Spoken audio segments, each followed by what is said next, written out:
Uh,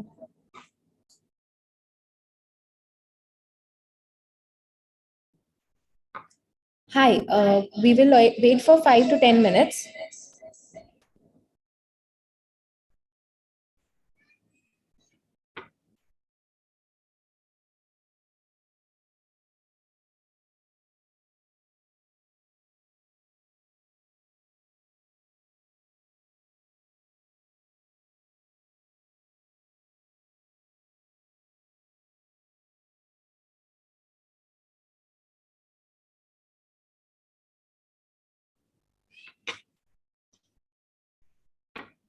Hello, good afternoon, everyone. I'm Dr. Shruti Bansal. Today we have esteemed speakers for our GP meet today. Our first speaker is Dr. Chasanal Rathod. She's a pediatric orthopedic surgeon attached to various hospitals across Mumbai. She has been trained extensively at renowned national and international institutes like B.J. Wadia Children's Hospital, Severance Children's Hospital, Seoul, Children's Hospital of Philadelphia, and Hospital for Sick Children, Toronto. Well-known speaker and faculty at various national and international conferences and meetings. She is recipient of various national and international awards. I welcome you, Dr. Chasanal, for your talk. Thank you, Shruti, and a very good afternoon, everyone. And before we start, I just request everyone to please mute their Zoom screens. Kindly mute the Zoom screen so that we have less background noise and we can carry on with the masterclass. Yes, I would request everybody to mute, please, so that we can clearly hear what Dr. Chasanal is saying. Please, everybody mute. Whoever is a host, please mute all the other people. I just mute everyone and then unmute me. It will be easier. Yes. Mr. Mahesh, can you please mute everyone?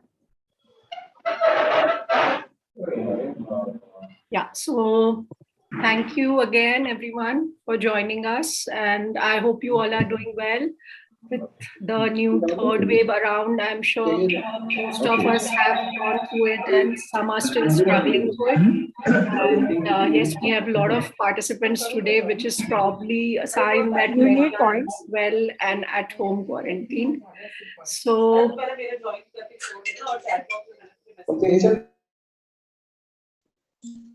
sir, I would request everybody to mute because we are not able to hear Dr. Chasanal, please. Please, everybody put your phones on mute.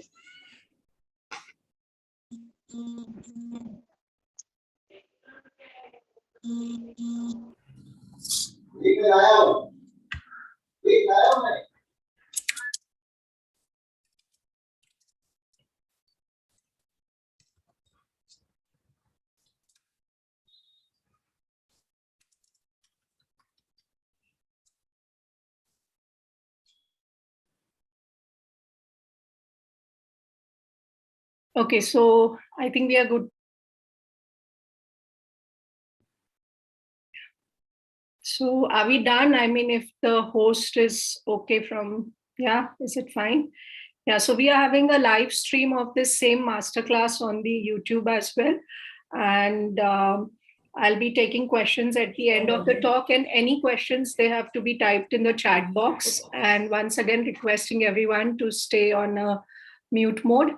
Okay, so I'm going to be talking quickly about 5 common congenital orthopedic problems which we see across, very common, and how as a primary pediatrician or a family physician should act when they come across these problems, or how the family needs to be guided when we see these problems. So one of the most commonest problem which we see is the clubfoot, or which is commonly known as the congenital talipes equinus virus. So mainly there are 2 types of it. One is the idiopathic, which is quite simple and easier to treat and a better variant. And the other one is a complex and a syndromic type, or the secondary clubfoot, which we call. So why is it called clubfoot? Basically because it looks like a golf club. So the feet gives an appearance of the club, That's why it's called a club feet. And similarly, we have a club hand as well. So we're going to be talking first about the club feet.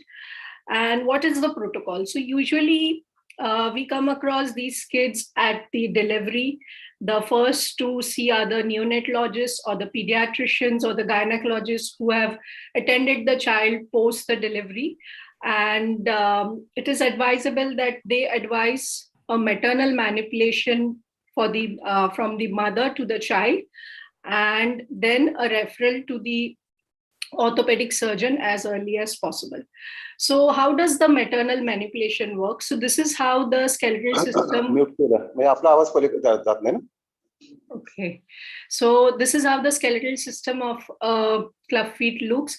And if you see from the talus, the forefoot has turned inwards. And yes, of course, the hind foot also has other problems, which I won't talk about here. But we have to take into consideration this position and teach the parent or the mother the maternal manipulation technique. Just a second. Yeah. So this is how it works. So maternal manipulation is a very simple technique where, like I showed, the bone from where the feet, from the talus where the feet was turned inwards. So the mother is supposed to do just this maneuver from birth till 3 weeks of age of the child. So up to 3 weeks of the age, we usually don't prefer to plaster because the baby is, one, small to visit the hospital. And second, the skin is very delicate and there might be sores or plaster related problems if we plaster them early before 3 weeks of age. And the similar is, if you see, it's a very easy to immediately replicate. This is the mother. I showed her once and she was able to perform it. And this has to be done every time the mother feeds the child. So at an every 2-hour interval or time when the mother is feeding, she's supposed to do 5 counts of this maternal manipulation. And then visit us for the first cast, that is at the 3 weeks of age.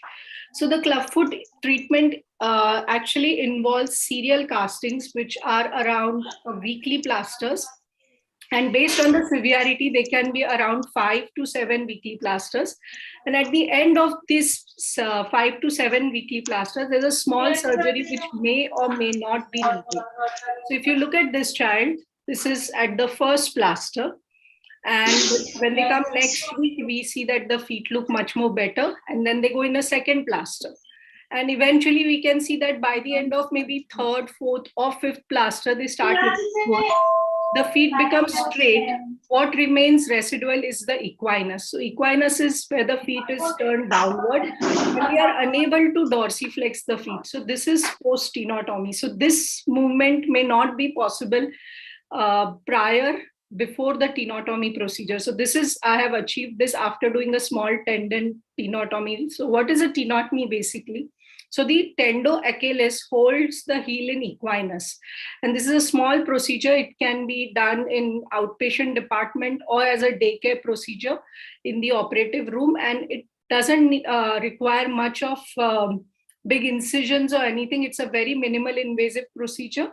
And post this procedure, we are able to get the foot complete dorsiflexion. And then the plaster is given for 3 weeks. Post 3 weeks of cast, the child needs to go in a abduction kind of brace. After the plaster is off, the treatment is not over. Now the main treatment starts, that is the bracing. And the bracing has to be followed till 4 years of age. So ideally, initially it starts with 23 hours per day. And with every month, the child is weaned off the braces. And later, as the child starts walking by age 9 months, the braces remain only for nighttime. So this is the child pre and now post at around, I think, post bracing at follow-up at 3 months. And if you look, the kids do very well. All of the children with club feet, if they present early and if they follow the bracing protocol, they have a near normal looking feet. Unlike the extensive surgical procedures which were done in the past, which gave painful, small, and not very well developed, the Ponsity treatment is a much more better option and gives much better looking and normal and good and healthy feet. So many a times the parents are very reluctant to do the small surgery. And what happens when they won't do? So I have seen patients, particularly from the interiors or far places where they don't have access to a proper pediatric ortho or somebody who will be doing this procedure for them. So they just plaster the child and give them walking shoes, which is not the right practice. And the ideal practice is to do the plaster and if needed, do the tenotomy and then give them the foot abduction brace, the braces which I showed, which had a rod in between. So without that, if that is not followed, this is what actually ends up. So this child was taking treatment somewhere in Konkan, and then halfway they left the treatment because they were told that it's all fine, they should wear shoes. And this is how the child started walking at 1.5 years. So of course, even now this can be treated, but it is better to treat them right at a younger age, which is much more better. This is another one, older child who has not worn shoes till 4 years of age. And this is how the non-compliance to brace comes up. So these feet, they tend to recur. The deformities tend to come back if the bracing is not done properly. And bracing is like one of the 70% of the treatment, while plaster and the procedure is just 30% of the treatment part.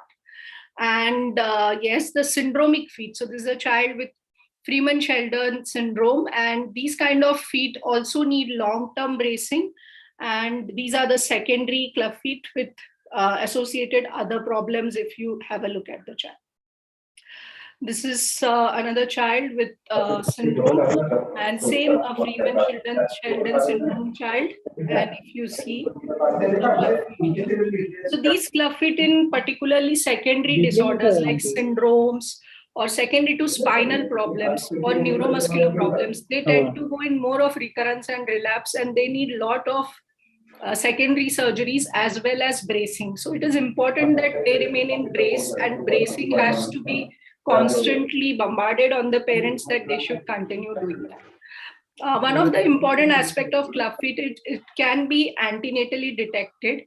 And of course, no active intervention is done during that period. It is important that the family or the can be mute person. I mean, there's no name, the galaxy, something, just mute it.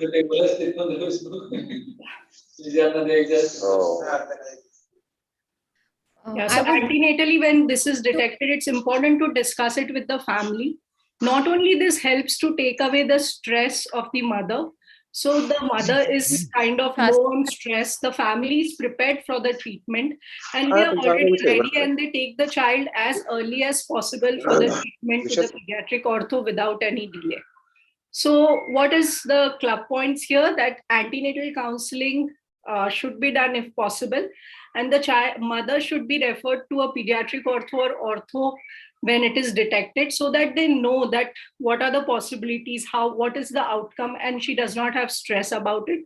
Additionally, during the antenatal counseling, when detected, we need to rule out some secondary syndromes like arthrogrypotic, where the knee and the hip are also involved, and they need to be ruled out. And yes, early intervention is the key here with timely casting, and tenotomy is something which we should always discuss with parents, that they might need a surgery and may not be told that this will just get cured with plaster, and compliance with brace is very much important. So something what looks similar to club feet, I'll show a couple of other conditions where I usually get called from an ICU that the child has a club feet and please come over. So this is a congenital vertical talus. It is not a club feet, it is a deformity opposite to the club feet. Although the protocol is similar, these feet are also plastered, but the plaster directions are different. But yes, this is not a club feet. This is an rocker bottom feet, something like a rocker bottom chair. And that's why it's called a rocker bottom foot. And you see the talus here is kind of vertical or oblique, and it is just treated like club feet. Another common thing is postural club feet. So because of the posture of the child in the mother's womb, the feet tends to turn inwards and it looks like clubfoot. So how do we distinguish it from clubfeet? So the postural clubfoot can completely be corrected and brought to opposite deformity. So if you look at this, this looks like clubfeet, but this can be abducted and it also can be dorsiflexed. This can never be done with a clubfeet. So this maneuver is not possible with a child with clubfeet. So these kids, they usually don't need plaster. They just need maternal manipulation. And maybe if they are slightly more severe, then they might need bracing for a few months. Okay, so another deformity, which is also being referred as clubfeet, very common, is the Calcaneal Velgoid feet. So how is this different? Because the clubfeet has equinus, while this is calcaneus. So there is excessive dorsiflexion here. And instead of varus, there is valgus. So instead of the feet being turned inward, the feet is being turned outward. And this is also, again, a very much correctable deformity. It just needs stretch, plasters, or maybe a dorsal splint.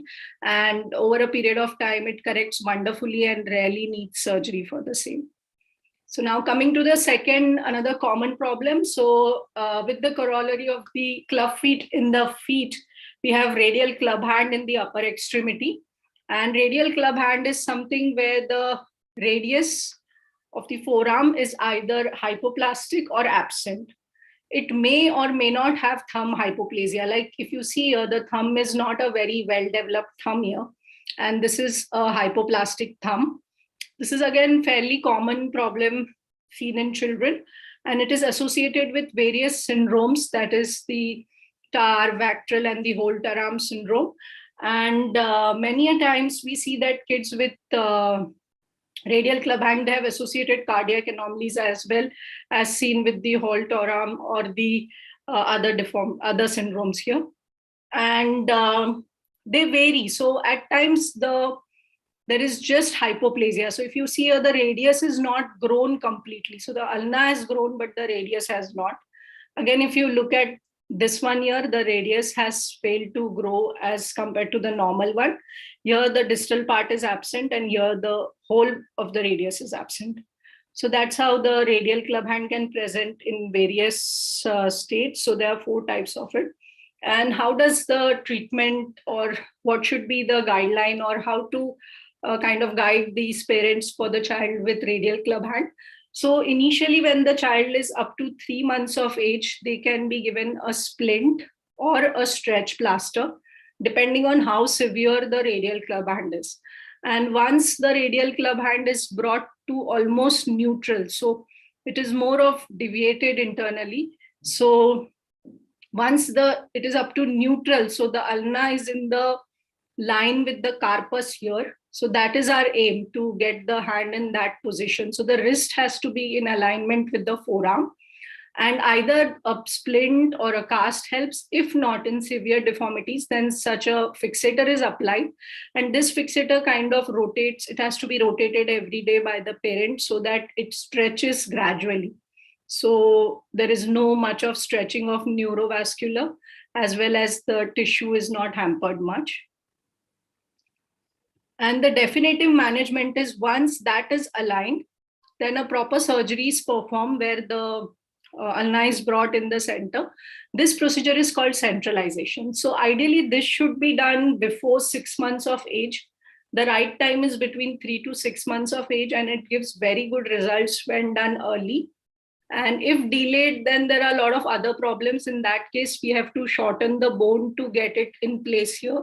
And it might also affect the growth eventually. So already this forearm is small in size. And when we do the shortening, it further affects it more. So after centralization, so now you look here, there's no thumb. And so post centralization, the child has to start holding objects or get a grasp or get pincer. So for that purpose, the index finger is then converted into the thumb. So this procedure is called as policization. So at SRCC, we have Dr. Mukund Tate sir, who's my mentor and teacher, and Dr. Bipin Gangude. They are the ones whom I am aware who perform this surgery at least. So this is a very difficult and a very tough procedure where we have to sacrifice one finger to make it a thumb. And it's indeed a big decision for the family to take on part of the child, because already the child has just 4 fingers. And in that also they convert one of the fingers into the thumb.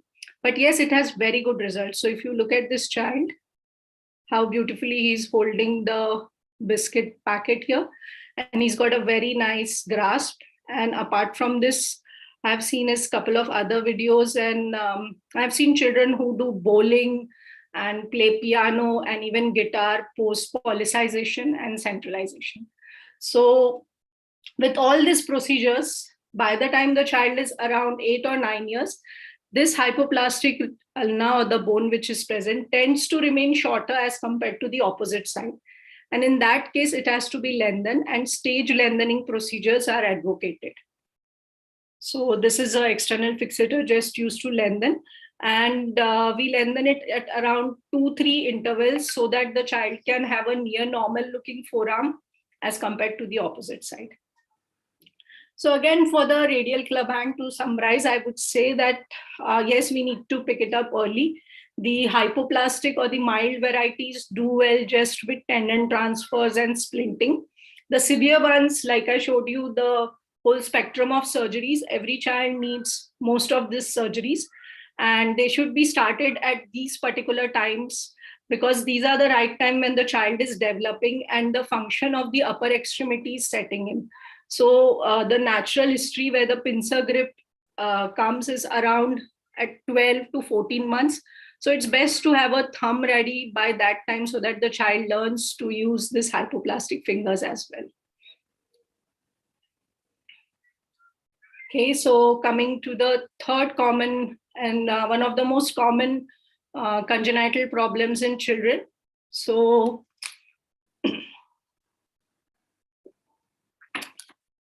this is, I'll talk about DDH, which formerly we used to call as CDH also. So many a times in the OT, in the earlier times, we used to have that there's a CDH surgery and the pediatric surgeons would be doing. So it would be a congenital diaphragmatic hernia. And the same time, the CDH, even the pediatric orthos would be operating. So that was congenital dislocation of hip. And in past few years, the term has been changed. Why? Because it is not just dislocation of the hip, it is a dysplasia of the hip. It is not only just something which is affecting the joint. If you look at the acetabulum, it is underdeveloped. It is dysplastic. The roof is dysplastic. So that is the part of dysplasia here. And the hips can be either subluxatable or dislocated, or they can be just dysplastic. So dysplasia is very common. Not necessary that a dysplastic hip would be already going in dislocation or always go in dislocation. But a dysplastic hip, as the child grows, is more prone for other consequences like FAI, which we call femoroacetabular impingement. It's more of an orthopedic problem and orthopedic term. But that's why the whole terminology changed, because as the child grows, there was a different spectrum which was seen with the dysplasias, and that's how the CDH became DDH. Okay. So many of the risk factors or the causes or the reasons are, so it's more common in a female child because maybe it is kind of correlated with the hormones which are secreted by the female child, and they say that causes ligamentous laxity leading to the DDH.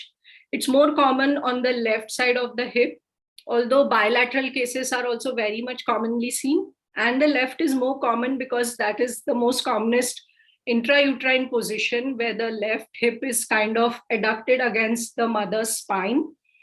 Again, it's more commonly seen in children who are babies who are in breech position, particularly late after 28 weeks of gestation. And also they are seen more in countries where the swaddling practices are very much into vogue, particularly a tight swaddling where the hips, knees, and the feet are extended and tied up tightly in a cloth. So that I'll come to it later. And there could be associated problems like, again, syndromic kids would have teratological hips, or they could have bilateral hip dislocations, which we also call as teratological hips. And these behave totally different as compared to the just basic DDH. And also it is often associated with torticollis or wry neck. So how do we diagnose a child or a newborn with DDH? And yes, we all have always been learning these two maneuvers, that is the Barlow and the Ortolani maneuver. And everyone is very much fascinated about it. Although we can't always kind of demonstrate these maneuvers on a child, it's difficult. What can be easily seen is a limited hip abduction. So when the hips are flexed and kind of abducted, the affected hip has a limited abduction. It's easier to pick that in a unilateral hip dislocation, but it becomes difficult to pick it in a bilateral hip dislocation. So that is one of the ways it can be diagnosed as a form of newborn screening. Second is if the child has discomfort or the child cries when doing an abduction, then probably there should be a slight sense of suspicion that yes, there is a limited abduction and child is having difficulty abducting the hips. And of course, the Barlow and Ortolani test. Barlow, as the name suggests, or the way we used to remember it in the medical times, is that we try to bahar low the hips. So we try to take the hips outside, and Ortolani is a maneuver where you try to put in the hips back. So Barlow is where you flex the hip, flex the knee, and try to just push the knee behind. And against the palm, you might feel the hip dislocating. And Ortolani is with the same palm, you try to just push the hip back in the acetabulum, and a click might be felt. So that click sound is actually more of suspicious to get done a USG, and X-ray should certainly be avoided. Very often we come across neonates coming with an X-ray, and they don't give us much of information, but yes, it is an additional radiation to the child. And USG is a more preferred modality of screening of hips as compared to X-ray, at least in kids less than 7 months of age. Why? Because the capital femoral epiphysis, so you see the femoral head, what we call capital femoral epiphysis in children, is not visualized till age 7. So the ossification is after age 7 months. So hence it's better to do an ultrasonography before.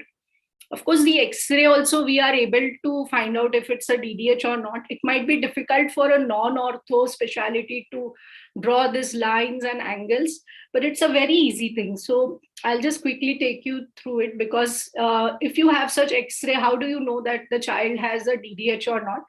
So you look at this acetabulum here, this cartilage. So this open gap. So this is a H line, the Hilgen-Renner's line. So you have to draw this straight line. And if you look at this roof, the lateral edge part, just draw 2 perpendicular lines. Ideally, these head of the femur should be somewhere here in the inner and the inside quadrant, both. If they are not inside this line and in here at this point, then they are dislocated hips. So this is a gross thing where you can actually draw just these 2 lines and imagine that the head is at this part of the neck here, and just see that how the hip is dislocated or not, and accordingly further line of management can be planned. So what are the treatment options? So from birth to 6 months of age, the Pawlik harness is one of the best non-operative option. Second is 6 months to 18 months of age. Again, a minimally invasive surgical procedure, that is close reduction. So just like performing something like we do in the Ortolani test, a similar maneuver with an arthrogram. I'll show you it in the next slide, and spica application. And if we are unable to get the hips inside with this procedure, then, or in late presenting DDH or kids who have already, where it has been missed, then the only option is a surgical option, which is a quite extensive procedure. So let's look at each of these quickly. So this is the Pawlik harness. So Pawlik harness is basically a soft fabric harness. It's kind of, it has straps, a chest strap, 2 shoulder straps, and then 2 straps which go around the leg, and they keep the hip in flexion and abduction. So here the child is able to move the hips a bit, and this position facilitates the reduction. And very often we get reduction with Pawlik harness very easily. And maybe later as the child grows, sometimes an acetabular procedure needs to be done. So this harness is worn as much as possible throughout the day.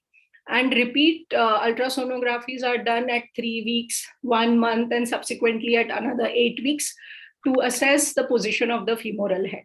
Once the femoral head is reduced, then the Pawlik harness is weaned off, and child goes in a small abduction brace, which is just worn at night time. So this is a totally conservative approach, and a very nice approach actually, where the kid is not subjected to any surgery or anesthesia. So what happens when kids present late or the hips are dislocated and missed? So if you look at this hip, the right side, ideally it should have been here, just like this one, but it is high riding and the child was walking on it. So that's why it is gone much more higher.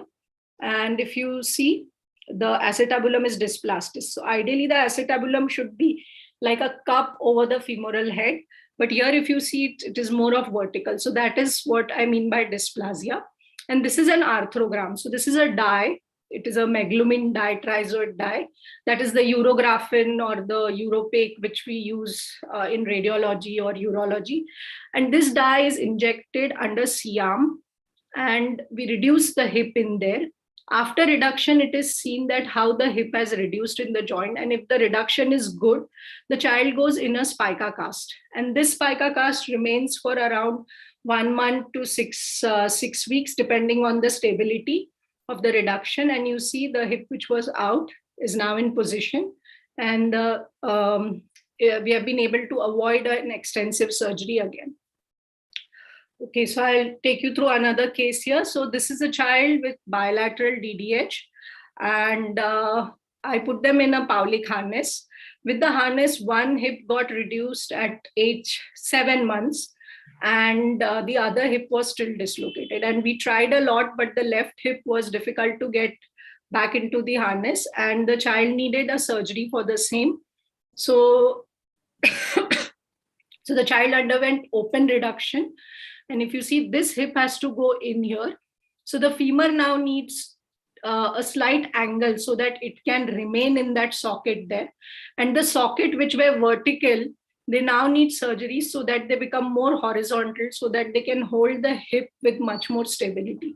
So this is a very extensive procedure, one of the most supra-major procedures in pediatric ortho, where the child is subjected to. And of course, the healing also takes time. Plus the spica plaster, which I showed you, that remains for around a month or so. So if you see the acetabulum, they have been brought down and extra bone has been grafted, both the sides. So this vertical acetabulums are now more of horizontal. And so these are the vertical ones which turn horizontal. And this is the child walking perfectly at 1.5 years of age and doing well. So yes, at each age, the child can be treated, and we have different options, and the surgery has to be planned accordingly. I would like to end DDH with this particular child. So if you look at this child, this kid was around 3-year-old child, and the child was walking on toes. And the child was referred to a physiotherapist for the same. The child was referred to a neurologist for the same, and an endocrinologist. And luckily, the endocrinologist did this X-ray, which showed that the hip is dislocated. So I would suggest that before we get into all these referrals, it's important that basic joint movements are palpated, and any walking problem can easily go through an ortho before we can easily pick these problems. So yes, we need to diagnose these problems early. Newborn screening is, of course, being followed in all the societies, that is the Pediatric Ortho Society, the IFP, FOXI, and all together have come up with the National Newborn Screening Program. And all the risk factors, what I mentioned in the beginning, they need an ultrasonography at around 3 to 6 weeks. And if there is a dysplasia, this dysplasia needs to be followed up at least till age 1 year and further on. Regarding the swaddling technique, yes, we need to have a correct swaddling pattern for the baby. The child should not be cramped or tightly wrapped with hip and knees in extension. The child should have ample place to move the hips and the knees. So this is the right and correct way of swaddling, while this is the incorrect way. And this kind of predisposes to dysplasia or DDH also. So that's all about DDH. And okay, so we are done with the 3 common congenital problems and coming to the last 2. So next, one of the more upper limb problems, which not congenital, but we do see at birth, that is the birth brachial plexus palsy. So I often get to see this kind of babies where the child has just been delivered and is not moving the hand. So kind of a pseudo paralysis state of the upper extremity. And many a times, not necessary that it's a brachial plexus palsy. It can be just a neuropraxia. So because the child is heavy, anything beyond 3.5 kg, there are high chances of getting a birth brachial plexus palsy. And at times they go in neuropraxia because of delayed labor, shoulder dystocia, or there is excessive force across the neck. And this could be one of the presentations. So these kids, they usually heal. The neuropraxia heals in around 2-3 weeks. So once seen at birth, they can be followed up at 3 weeks and we see very good recovery. But something which is not going to recover is something like this at age 1 month. And if you see the child is just not moving the arm, it's pronated, fingers are flexed, there is limited movement of the wrist. And this could be a global plexus. And if we look closely, there could be also Horner's syndrome. So these are 2 early presentations, while there are also cases which come very much neglected. So this was a child who presented at age 14 and she had like a shortening of 10 centimeters. And just because now the hand looked short, she wanted it to be lengthened or made more useful or functional. So this is a kind of spectrum of brachial plexus, which is seen either very early or very much late. So when to intervene with these kids? So if there is no elbow flexion, so active elbow flexion is very important. The child is supposed to flex the elbow at age 3 months. If the child doesn't do that, then it's time to get EMG NCV. And MRI has no role in any birth brachial plexus injuries. So none of these kids should undergo an MRI at birth or at 1 month of age, because they don't give us any more information to treat them. What we need is an EMG NCV, preferably at 1.5 months of age. Okay.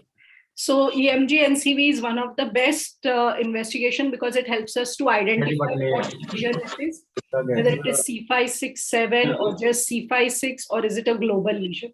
Because the C5, 6 lesions will recover totally.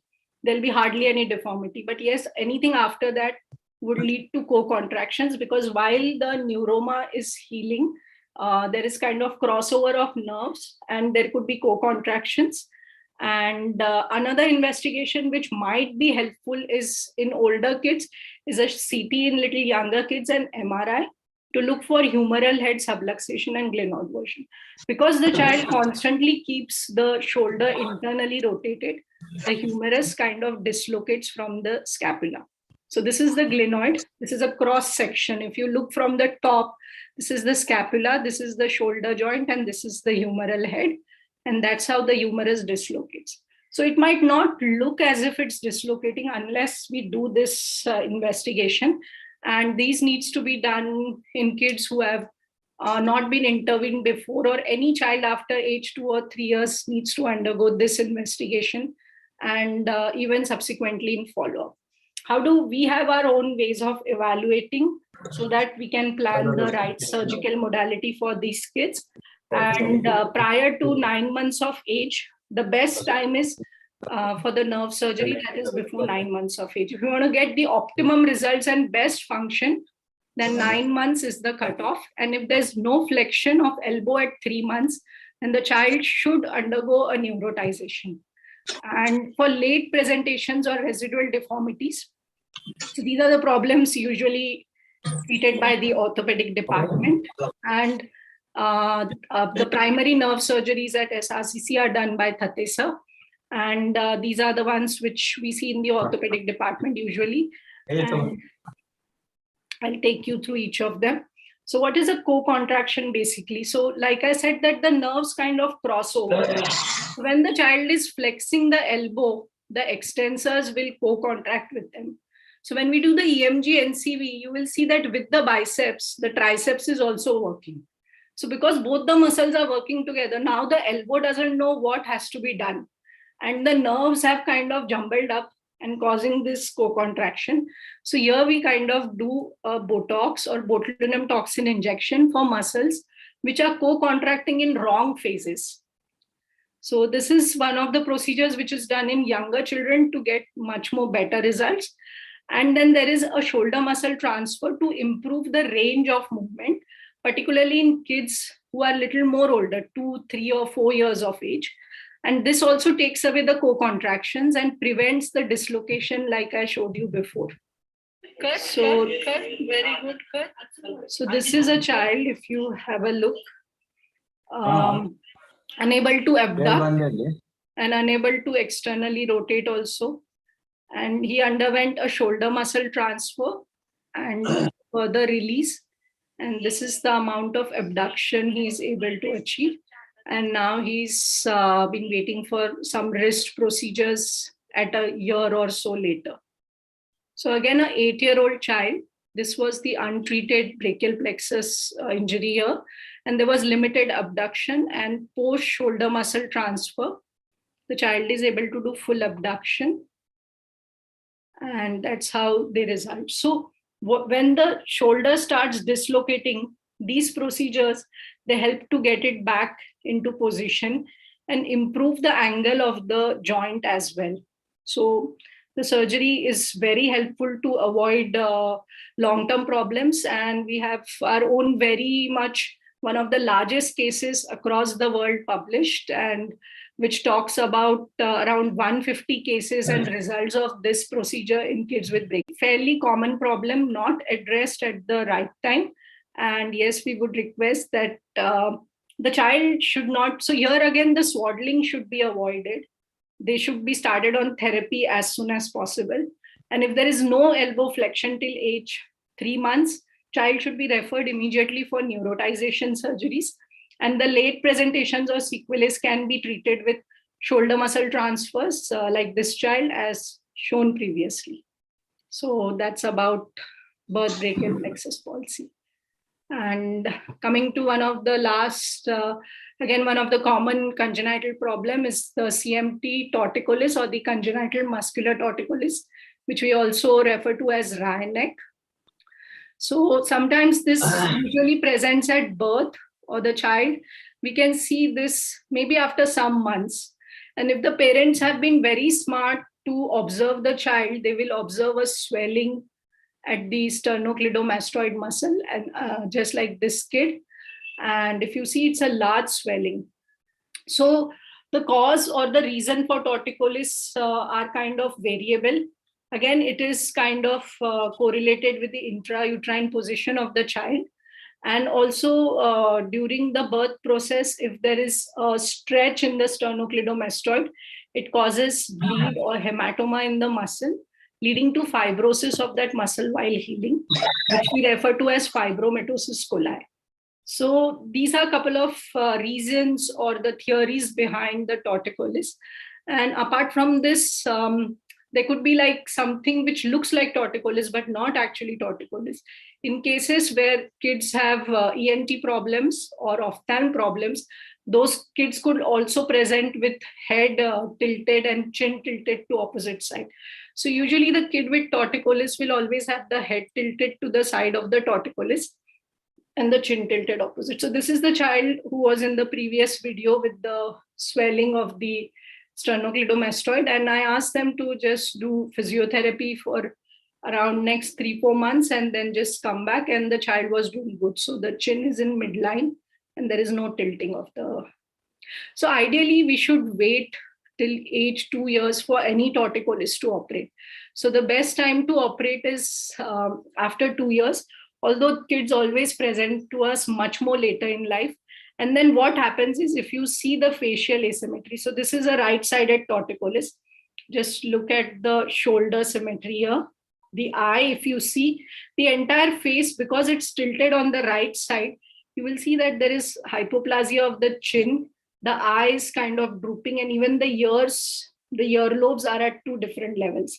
The eyebrows also are at different levels. So it's important that it is operated between 2 to 6 years of age. It's the best time. Anything beyond that, all these residual or secondary problems fail to remodel or change over a period of time. So this child, so there's a simple procedure where the two heads of the sternocleidomastoid, you look at these here, the sternal head and the clavicular head. So there is a release done here. The sternocleidomastoid is released. And so after the procedure, the child goes into a small brace or a therapy for a couple of weeks. And following that, the child does wonderfully. There's hardly any scar visible. It's a very minimal invasive procedure with a very fine scar. So this is at 3 months of age. And this is at 1 year. You can barely see there's an issue. And if you look at the facial symmetry, the cheek now fairly look much more better. And this is at 3 years follow-up. So a very good contour of the neck has developed, and the child is growing well. They are happy that the scar is not very much visible. And it's lucky that they presented to us early and they got the treatment at the right time. Yeah, so that's about some of the common congenital or at birth presenting orthopedic problems. And thank you so much, everyone. So we can have a couple of questions, and I can go through the chat box. And if there are any more questions, maybe Shruti, you can help me go through the chat box if there are any questions. Thank you so much, Dr. Chasanal, for the wonderful lecture. It was really, really good and eye-opening for everybody. So as of now, there are, let me just check.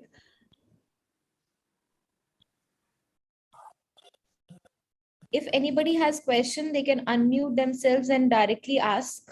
I will just read through the questions which are there on the chat box. I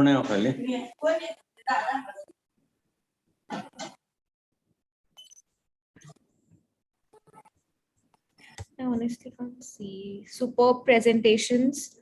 Somebody has asked, Madam, what about the creases at the inguinal region? Yeah, so the creases in DDH are not very much reliable. And the creases could be, if the child is obese, there could be irregular creases as well. And we don't see irregular creases always in kids with DDH. So it is not one of the reliable telltale signs. Yeah, in older kids, you can do the Galeazzi sign where you flex both the knees and keep together, and you will see one knee at a higher level and one at a lower. So that is much more of a reliable sign, but the limited abduction is something which should be picked up easily. Right. There's another question from Dr. Samir. He wants to know what is the best for the surgery for brachial plexus injury? What is the best time or the ideal time for this brachial plexus injury? Surgery. Okay. So like I mentioned, if any lesion where there is a global plexus, it has to be operated as early as possible, because we don't see a very good recovery in the avulsions or preganglionic lesions. So they should be operated at age 3 or 4 months when the child has gained good weight and can undergo anesthesia. This procedure is an extensive procedure with a lot of nerve graftings and exposure of the brachial plexus. So 3 to 6 months is a good age.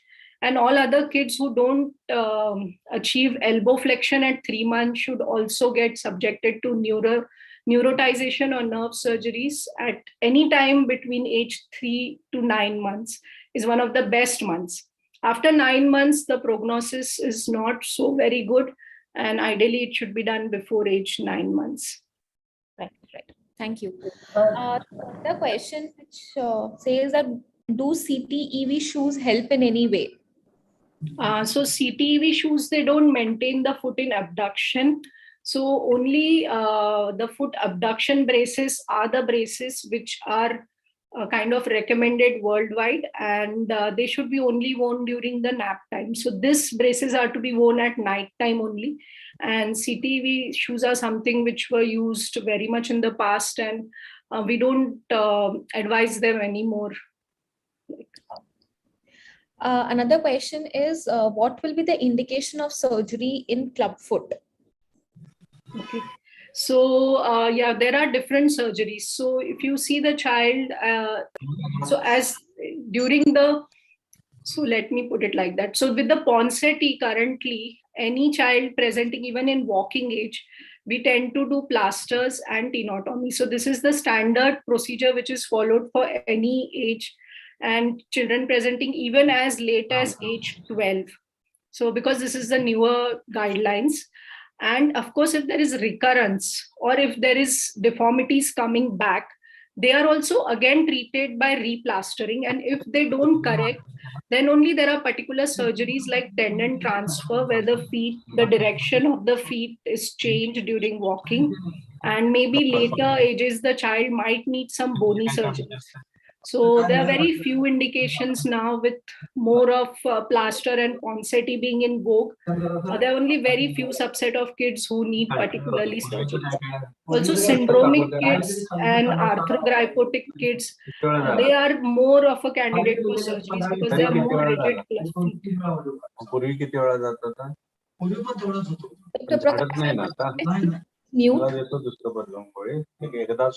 feet. आणि आता पाठवण टाकायचं काय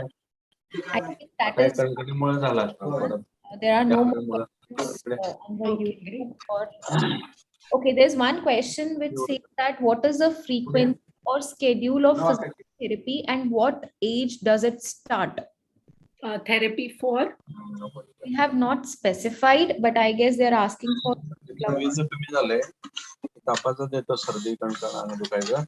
Dr.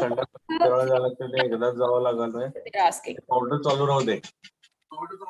राहू दे आणि त्याच्यावर एक गोळी देतो ती गोळी सकाळी खा पावडर संध्याकाळी. So I think if they can specify but for what reason they want the therapy, then it's for clubfoot. They've asked for clubfoot. Chasanal. For clubfoot? Yeah. So actually there's no physiotherapy as such needed for clubfoot. What I showed was maternal manipulation. That is something which is done from birth to three weeks of age or 15 days of age till we start the plasters. Right. So as such, kids don't need physiotherapy in clubfoot at all. Okay. She says, thank you. There are a lot of messages, Dr. Chasanal, which says excellent presentation, excellent videos, and it was very informative. So congratulations and thank you so much. Thank you so much, everyone. Thanks a lot. Yeah, thank you for your time and all the efforts. Yeah, so now I would like to welcome our next speakers. Our next topic will be understanding the common pediatric cardiac anomalies. We have Dr. Priya Pradhan and Dr. Sneha with us. Both of them are our pediatric cardiologists. I would like to first introduce Dr. Sneha. She is our pediatric cardiologist who has done her post-graduation from 2 years fellowship in pediatric cardiology from Narayana Health. Presented various challenging and emerging topics in the field of various at various conferences, and is passionate about the subspecialization that only a handful of specialties in India are currently a part of. She also has to her credit various CMEs and workshop. She's been working in SRCC with us since 2017. She's compassionate, hardworking, and has in-depth knowledge and experience of pediatric cardiac interventional procedures and ICU care.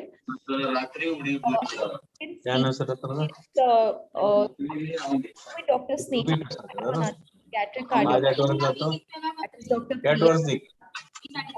She is our and fellow training at various institutes and like in India, New Zealand, and Italy. Some of the services provided by her are various transcutaneous ASD, VSD, PDA closures. She's a part of various national faculties. I would like to welcome both of them for our next talk. I hope I'm audible. Good afternoon, everybody. Yes. Yes, so unfortunately, we won't be having Sneha today. So I will like to take you all through this topic of understanding common pediatric congenital heart diseases. It's a very it's quite encouraging to see so many of you participating in this workshops, and we are really very happy to reach out to you. I would like to have an interactive session, so I want all of you to participate actively. Let's go through some cases so we can understand congenital heart diseases better than just going through the theory, which would be very dry. So I want at every stage we will be going through some questions and trying to get some answers from the audience. So I want all of you to this is afternoon time. Maybe everybody has had a lunch and sleepy, but I really want all of you to participate. That is going to be fun only if you participate. And so about congenital heart diseases, let me tell you a little bits. Naturally, we have 8 to 10 out of 1,000 live births having a congenital heart disease. So it's one of the most commonest congenital anomalies. Now, out of all these, if you extrapolate this kind of numbers to India's population, we get like 2.5 lakh children being born with congenital heart disease every year. So it's a huge number. Now, if you don't treat them, nearly 25% of them are going to die by the first year of life. So they're not going to see their first birthday. So these kind of ailments need high-end treatments. And we have very few centers like in India, which cater to the whole range of congenital heart disease treatments.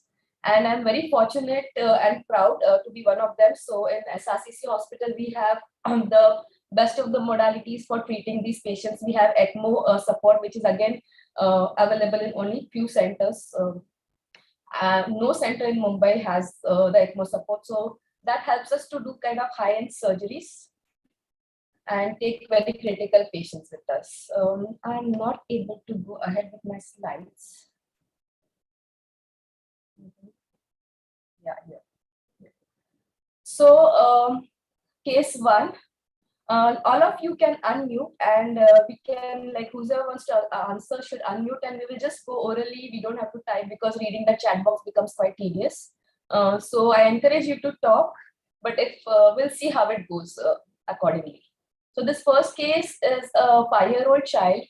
He's come to the OPD, general practitioner's OPD or a pediatrician OPD, or maybe some immunization checkup or some common cough, cold. And somebody has auscultated and they have found a murmur. Now, if you ask the cardiac complaints, the child is completely asymptomatic, is able to play well, has no problem with climbing stairs. If you see the saturations, it's 99%. Then on cardiovascular system examination, when you auscultate, you're finding that the apex is the right ventricular type of apex. That means it's upwards and lateral. And on auscultation, you find that the second heart sound is split with a soft ejection systolic murmur in the left second intercostal space. So anything ringing, anybody wants to go ahead and guess what kind of disease are we? So this is a cardiac disease because we have found a murmur. Though the child is asymptomatic, still we suspect a cardiac disease. Because any murmur can be a functional murmur, can be a structurally normal heart, but just we want to go ahead and we want to investigate further to see whether it's a structural heart disease or not. So anybody please, we want you to participate. ASD. Yeah. So see, all of you are already, so ASD is the right answer. Let's see how we got through the ASD. Okay, so now this one is the X-ray of this child. So again, when you suspect a heart disease, it's always prudent to get an X-ray because a lot of times that one picture gives, there might be like typical pictures, X-ray pictures, which can give you the clue to the diagnosis. And also with a congenital heart disease, an X-ray is a must just to rule out presence of a heart disease or absence, as well as the pulmonary vascularity. So how is the pulmonary blood flow? So seeing this X-ray, how many people, so do you feel, how is the cardiothoracic ratio? Is it increased, normal, decreased? So cardiothoracic ratio, everybody knows, is the amount of the heart shadow which is present in the chest shadow.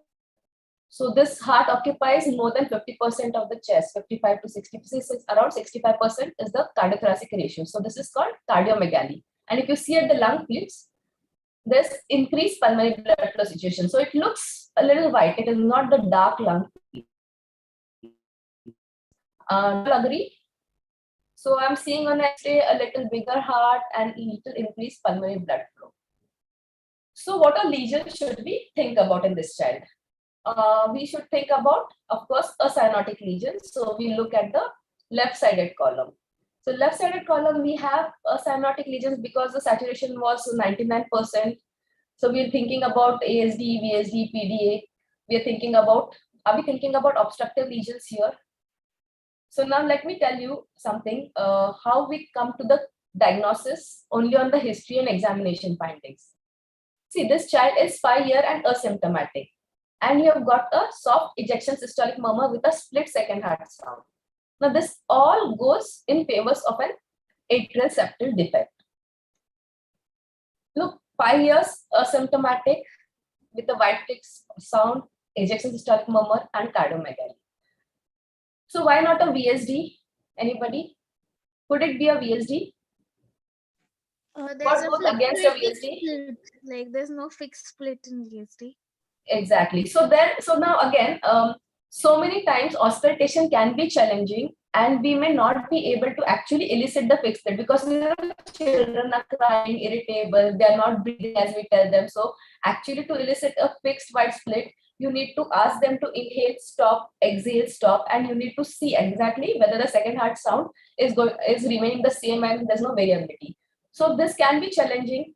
So how else can we rule out a presence of a VSD in a 5-year-old child? So the ejection systolic murmur. In a VSD, we will have a pan-systolic murmur. Now, why is there ejection systolic murmur in an ASD? Is because the increased pulmonary blood flow is coming. So the shunt is happening at the atrial level. Left atrium is shunting into the right atrium. All that blood is coming to the right ventricle. So right ventricle is getting blood from the systemic venous return, from the IVC, IVC, and also extra blood from the left atrium through the ASD. ASD is the shunt in between the atrial septal, that is in between the left atrium and the right atrium. Now, so this extra blood from the right ventricle goes through the pulmonary artery, and that is the cause of the murmur. In VSD, what happens is there is a defect in between the left ventricle and right ventricle. So when the ventricles start contracting, the murmur starts immediately. So the murmur is immediately after the first heart sound. So you get a pan-systolic murmur. If the VSD is very large and the equalization of pressure takes place very early, then the length of the murmur decreases, but it will always initiate immediately after the first heart sound. So those are small clues. Again, if a 5-year-old has a soft murmur, okay, you cannot differentiate between, suppose you cannot differentiate between a pan-systolic and an ejection systolic murmur, then how you should think is what I want to tell you today. If a soft murmur means that the VSD is large, as we told you, the equalization of pressure takes place very fast, then the child won't be asymptomatic. So you have to pick up clues that way. Large VSD has to have increased pulmonary pressures and will be symptomatic by this time. PDA, again, as we say, continuous murmurs are there, and the murmur will be specifically more prominent in the left infraclavicular region and not in the second intercostal space. Again, a PDA murmur may be only a short systolic murmur when the PDA is very large and the equalization of pressure takes place very fast. But again, this child won't be asymptomatic. Same with the ABCD. ABCD is the atrioventricular defects. That is, there's a large primum AV canal defect, sorry. So there's a large primum ASD, large inlet VSD. Again, these people will have increased pulmonary pressures. They will have loud second heart sound. So grossly on the history, as we saw that this child was a 5-year-old asymptomatic with a quite fixed second heart sound and cardiomegaly, we actually got the diagnosis as ASD year on. Even without an echo, we have come to some kind of conclusion And then we, of course, confirm it with the echo. So how do they present? As I said, it's quite a common defect. 1 in 1500 live births have this defect, and it's around 13% of all the congenital heart defects. Now, for an ASD, I really want you to go back with this thought that in ASDs, only 2% of them will present in the first decade. So this one disease can remain asymptomatic for the first 10 years of life. So when do they actually start presenting? Sometimes females don't present till they are pregnant. So when there is really increased cardiac output, increased requirement, that is when they present. Or when you develop pulmonary hypertension, that is when you present. So most of them come with incidental detections of murmur. So how do you treat these lesions? It depends upon the size. So anything less than 8 millimeters, we will like to observe, because there is chances of spontaneous closure. So what we do is, once we see that there is some defect in the interatrial septum, we size it. If the defect is large, the probability or possibility of closure is less, and we might need some treatment. But again, the timing of treatment, as I said, they're not going to be presenting in the first decade of life. Why? See, because in the atrial septum, the left atrium and the right atrium, the pressure difference is not much. So the left atrium mean pressures are around 7, right atrium mean pressures are around 5. So when a chamber with pressure of 7 is going to shunt in a chamber of pressure 5, the quantum of blood that flows is not much. And that is why the pulmonary blood flow, which is increasing, is not going to be very high. The quantum of blood is not very high. And that is why we do not rush and close all the ASDs. So we wait for less than 8 millimeter defects. We see that more than 80% of them are going to close spontaneously. So we call them for follow-ups. And worldwide, in general, they close the ASDs around before school age. So around 5 years of age is the ideal time for any ASD to be closed if they are asymptomatic. Now, how do we close these defects? In this modern era, we, with all the advances in the interventions, we actually, we say that ASD should be closed by a device unless there is any contraindication. So there are, I don't want to go into the depth of the contraindications. So sometimes when the defects are too large or there are rims are not adequate, those are all the technical difficulties wherein we send the patient for surgery. Or otherwise, all the ASDs can be closed by transcatheter closures. So the transcatheter closure procedure is quite simple. We don't have any blood loss. We go from the femoral vein, we cross the ASD. So we go through right atrium, left atrium, and pulmonary vein, and we close the ASD from the femoral vein. The patient gets discharged the second day. There's no blood required. There are no stitches. There is no pain. We do it under sedation or sometimes general anesthesia when we need the transesophageal echo support. So quite a simple procedure because of the advanced techniques, and this defect can be closed permanently. Usually these people, so we have seen that there are some Olympic sportsmen who had ASDs and have been treated. So that kind of functionality can be regained after proper treatment at proper time. So this defect is very common, but easy to treat and asymptomatic. So all of you with auscultation, you can pick up these children and with the suspicion. So I really want all of you to get more suspicious about congenital heart disease because they are so common. Only if you have suspicion will you be able to kind of catch these patients and then refer them. So the next case, anything in this one, anybody wants to ask, we can. Shruti, you should let me know if there's any chat box because. Yeah, so ASD has a right bundle branch block and ECG, of course. So see, so many times we do not have all these facilities at the clinic. So I'm trying to concentrate on the office practice, but of course, yes, the right bundle branch block is a very classical thing. With all these symptoms and a right bundle branch block, again, the diagnosis is very narrowed down and it comes to the ASD. So this is another second case now. Let's see, 5-year-old child.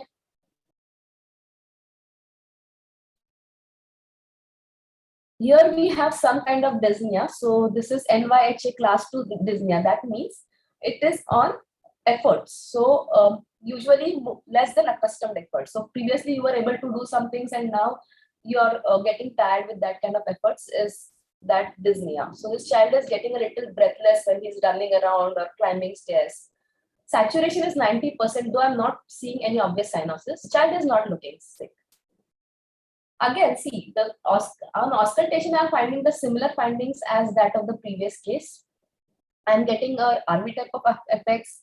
I'm getting a wide fixed second heart sound. So maybe there's an ASD as well. But the second heart sound, the P2, is normal. It's not loud. So loud P2 is always seen in pulmonary hypertension. So this child, because the P2 is not loud, has no pulmonary hypertension. Anybody wants to guess what kind of disease this might be? Cyanotic child, 5 years of age, having little effort intolerance, with some defect which also has an ASD. We have 98 participants. Any defect you can answer. So we have this list as we have seen before. You can pick up. Now this can give you more clues. I really want some responses. People, unmute yourselves and speak. So this is an X-ray. What are you seeing in an X-ray? Is there a typical shape of the heart? That's a clue. What are we seeing here? Snowman shape. Exactly. Is that the snowman shape? So it's the snowman's appearance. So what would be the differential? Somebody said tetralogy. So tetralogy will have decreased pulmonary blood flow. Here there is the lungs are looking not, there's no oligemia. So the pulmonary blood flow is looking normal or maybe slightly increased. But snowman's appearance is seen in. Let's go now. Let's narrow down the differentials. Anybody wants to pick anything from here? Is it a large ostium secundum ASD? We saw that the second heart sound was fixed and wide split. How many of them want to go with the large ostium secundum ASD? How many with unobstructed supracardiac TAPVC with mild pulmonary hypertension? Yeah, second one, I think. Okay. Anybody with the third one? Severe valvular pulmonary stenosis with intact interatrial septum and interventricular septum. So here there is valvular pulmonary stenosis with intact septum. There's no mixing of blood going on. So the desaturation cannot be explained. Here with large ostium secundum ASD, again we said that the saturations, why is the child desaturating? So this also cannot be the same case. We said that AV septal defect or AV canal defect, we have large ASD, large VSD, lot of mixing with severe pulmonary hypertension. The second heart sound should have been loud. So not the case. So not sick looking 5-year-old who is desaturating will always be on the right hand column. So increased pulmonary blood flow situations and the diagnosis with the typical X-ray that we saw, that the snowman appearance is unobstructed supracardiac TAPVC with mild pulmonary hypertension. Now, what is exactly supracardiac TAPVC? So what is happening here in this, as the heart is being developed, the pulmonary veins always have like they come into a common chamber, and this chamber is very close to the left atrium. And as the gestation progresses, there is reabsorption. So what happens is the left atrium and the pulmonary venous chamber join together and form a single chamber.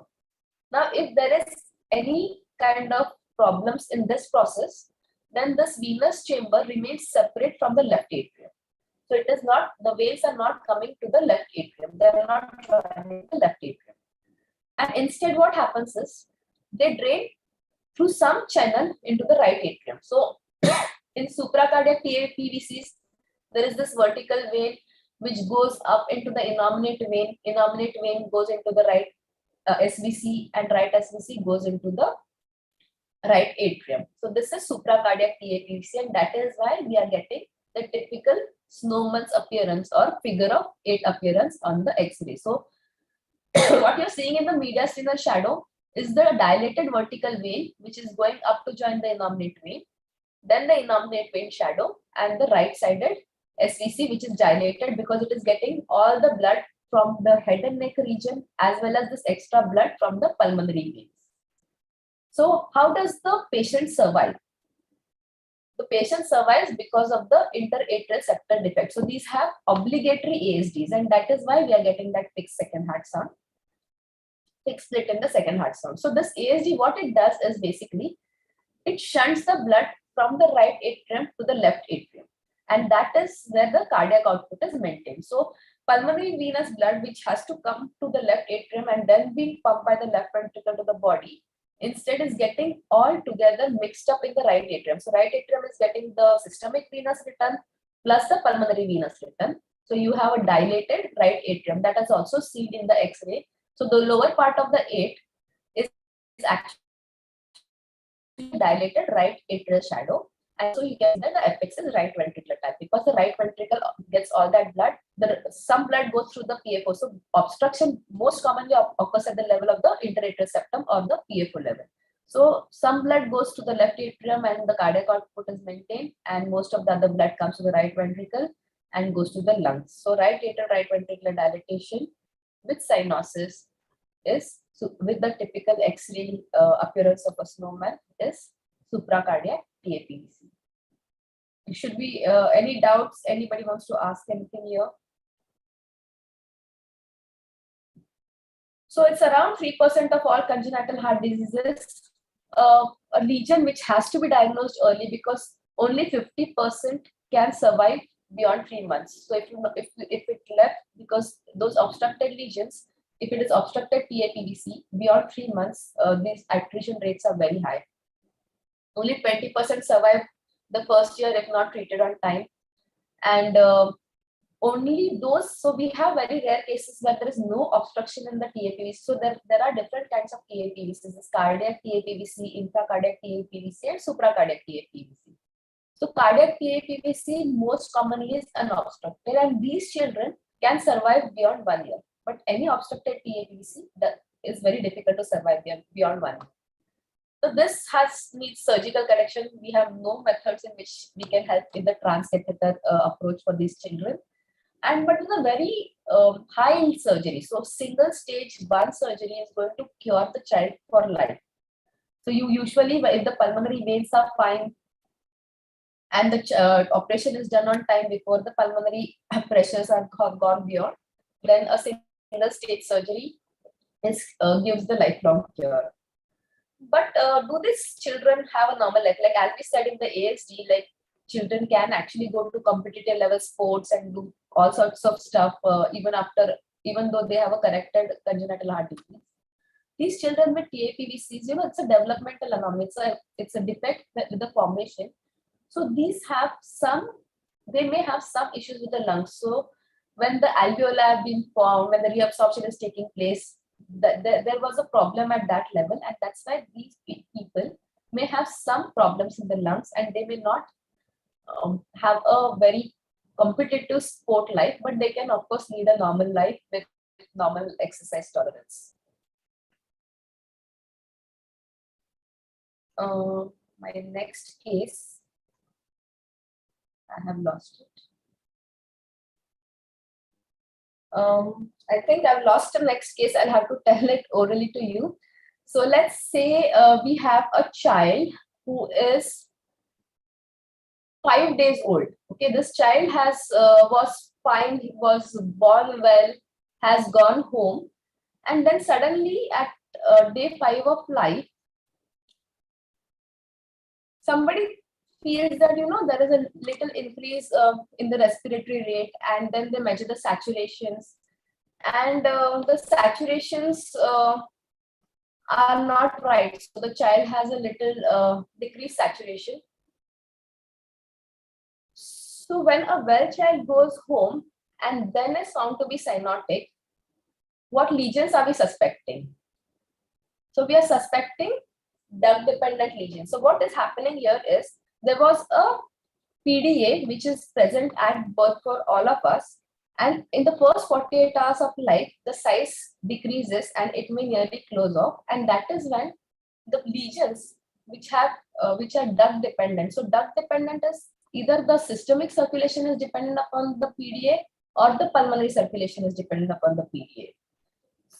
So these kind of lesions, when we are suspecting, I want all of you to pay attention on this question. Do we give oxygen in suspected duct-dependent lesions? So this is quite vital, very important when a child comes to you. We always see when you have cyanosis, when a child is cyanosis, when there is respiratory problem, we tend to give oxygen to all our children. So if you're suspecting a duct-dependent lesion, do we give oxygen? Anybody? They probably close the duct which is needed for the viability of the function of the. Yeah.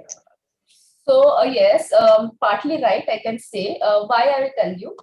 See, any duct-dependent lesion is PDA. We know that if you give oxygen, it contracts the PDA and it closes the PDA.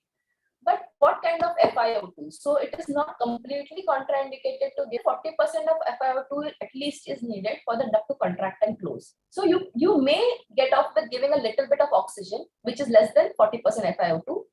It might not harm the duct. But if you're giving like very high fluid oxygen, more than 40% FiO2, definitely that will help the duct to contract and the child to deteriorate further. So do we have any transcatheter interventions in duct-dependent lesions? And I would like to say yes. In this hospital, we have been doing this program where we are doing ductal stenting, which is hybrid. So what we do is the surgeon gives us a carotid cut down surgically, because the entering the duct through the carotid becomes very easy. So most of the duct-dependent lesions have very tortuous ducts, which when we go through the femoral hoop, we have to take a lot of twists and turns, and placing a stent with that kind of turns becomes very difficult. But in this center, what we are doing is we do hybrid. We call the surgeon in a cath lab. He gives us a cut down in the carotid artery, and it becomes very straightforward for us to put stents. So that we can temporize the situation. So when the child is really breathless, the duct is about to close, and taking the child to the surgery is not an option because of technical difficulties or because of the nature of the disease, then this procedure comes very handy. So PDA stenting is one procedure which is again done at very few centers. I can like name them on the tip of my fingers. And we are proud that we are doing this here, and we have got a paper published recently regarding our technique, which we have devised and kind of little bit improvised, changed from the previous ones.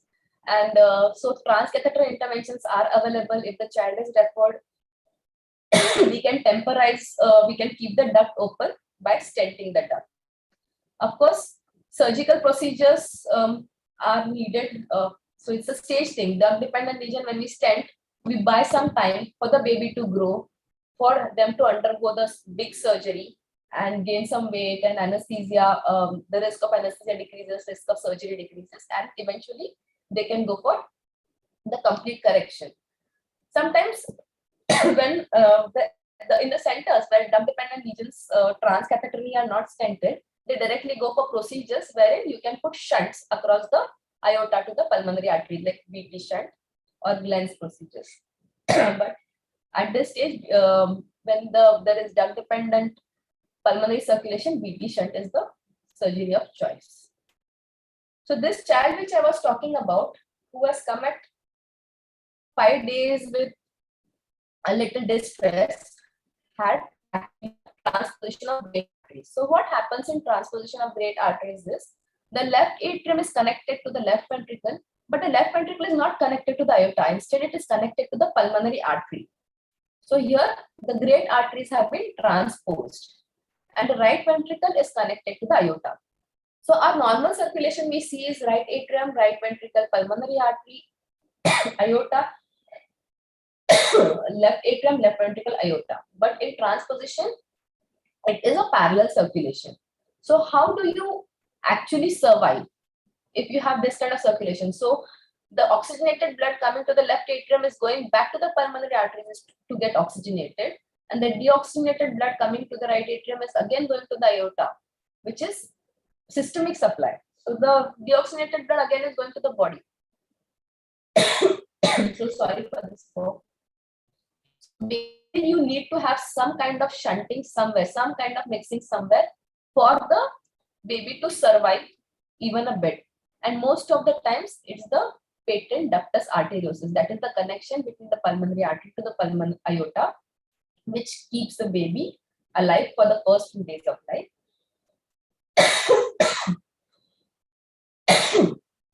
If the PDA remains patent, then the symptoms are not very bad. If you have a large ventricular septal defect, again, these children are not very symptomatic. They will be cyanosed, but not very symptomatic. So as the PDA closes, they become symptomatic. Again, this patients, we all saw that this is a very critical condition which needs to be diagnosed early, because within the first weeks of life, if you don't have any kind of mixing, the PDA is not going to be adequate, and the babies have very high mortality. Only the PDA or AS, so there's a large ASD or large PDA, they are able to survive. They are able to come to the hospital and get treated. When you have VSD, they can survive longer, but the chances of developing pulmonary hypertension and pulmonary vaso-occlusive disease is very high, and they have to be operated within 6 months of life at least to have a good survival. So again, the good part of the story is that surgery is available.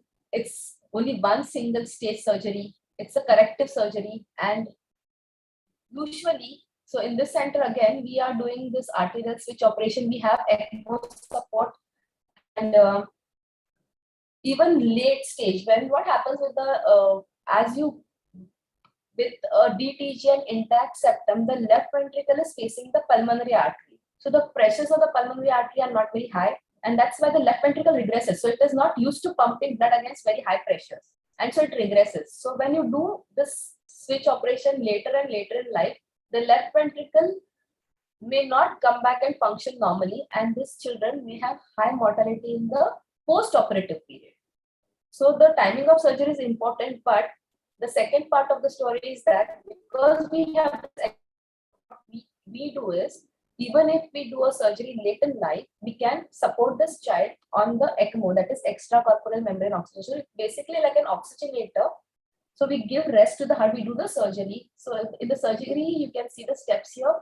What we are doing is we are changing the routes. So the aorta and the pulmonary artery are switched along with the coronary buttons, because the aorta comes with the coronary artery. So we need to take them out as well. So the pulmonary artery is put on the right ventricular side, aorta is put on the left ventricular side, the coronary buttons are sewed back to the aorta. This is the surgery. And in this hospital, what we do is, if the patients have regressed LV, that is the left ventricle is become regressed, then we take them on ECMO for a few days till the heart recovers, the left ventricle starts ejecting better. And we have got quite good results in this surgery as well, the arterial switch operation. Single surgery, corrective surgery, but early referral is very, very important. There's one question I have got here. What about indomethacin for closure of PDA? Yes, so we are actually dealing with duct-dependent lesions, where we need the duct to be patent. Indomethacin, of course, is a drug used for PDA closures in cases where you need the PDA to be closed. So paracetamol, indomethacin, there are studies. In our center, we preferably use paracetamol. We have got quite good results. So it depends again upon the center. Various studies show various results. And the place where I worked in New Zealand also, we used only paracetamol and no other drug was used. So repeat paracetamol up to 3 doses were tried for preterms for PDA closures.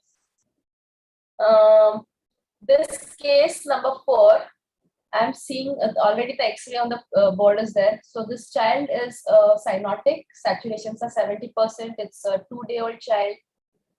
Typical NICU scenario, patient is on ventilator, has been surfactant has been given, there is respiratory distress, and this is the X-ray picture. So now again, do we suspect cardiac cause? Do you all feel that it is respiratory? Anybody, come on. So since we are dealing with a session of congenital heart diseases, of course, I'm going to be talking about a congenital heart disease. So this, I want you to all focus and remember that high index of suspicion is required to diagnose a congenital heart disease. You may not get obvious murmurs every time. The saturations may be low and there might be an evident cause. Okay, my lungs are bad, my saturations are low, and that's why maybe this is the case. But what about cardiac causes? Only when you have high index of suspicion, you will be looking out. So what else are we looking out for this in this case? We are looking for cardiomegaly. Look at the heart shadow. So in a neonate, yes? The heart looks like the appearance of egg on a string.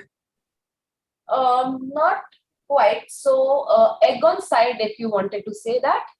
So in egg on side appearance, actually the mediastinum, that is the upper part of the cardiac shadow, is very narrow. And that occurs basically in places where like transposition of greater arteries or anywhere where the aorta and pulmonary artery are anterior posterior to each other. So here the upper shadow is quite normal. Only I can say is that there's cardiomegaly and there is kind of reticular pattern in the lungs on the X-ray. So what kind of cardiac disease Tetralogy of Fallot is present with cyanosis on second day of life, and it is not a duct-dependent lesion. So it is very difficult. See, it is very difficult to differentiate between duct-dependent lesions and non-duct. So PATVC is the most common differential of a cyanotic heart disease, which is not duct-dependent. So most of the lesions where you have cyanosis at birth are duct-dependent lesions where the PDA started constricting and then you started getting some signs and symptoms. But PATVC needs to be ruled out because a very important thing is that prostaglandin, if you start to keep the duct patent, will work counterproductive in TAPVC. So I will tell you why. In TAPVC, when there is obstruction, there is pulmonary venous drainage is becoming a problem. So there is pulmonary venous hypertension. And because of that, the lungs, this shadow is like this. So this is a venous hypertension problem here. And if you increase the pulmonary blood flow by keeping the patent, keeping the PDA open, then you're going to cause more problems. The increased pulmonary blood flow is going to cause increased pressure in the lungs. Already there is venous hypertension, pulmonary arterial hypertension. So all this is going to cause more problems for the baby because of the increased pressures in the lungs. So this patient, possible diagnosis now, we spoke about an unobstructed TAPVC earlier, and we said that unobstructed TAPVCs can not have any symptoms in the first year of life or may have little symptoms. But this child is presented at 2 days and it's quite symptomatic. The saturations are very low. So the differentials, intracardiac TAPVC, transposition of great arteries, or tetralogy of Fallot. Can you rule out any of them? Yes?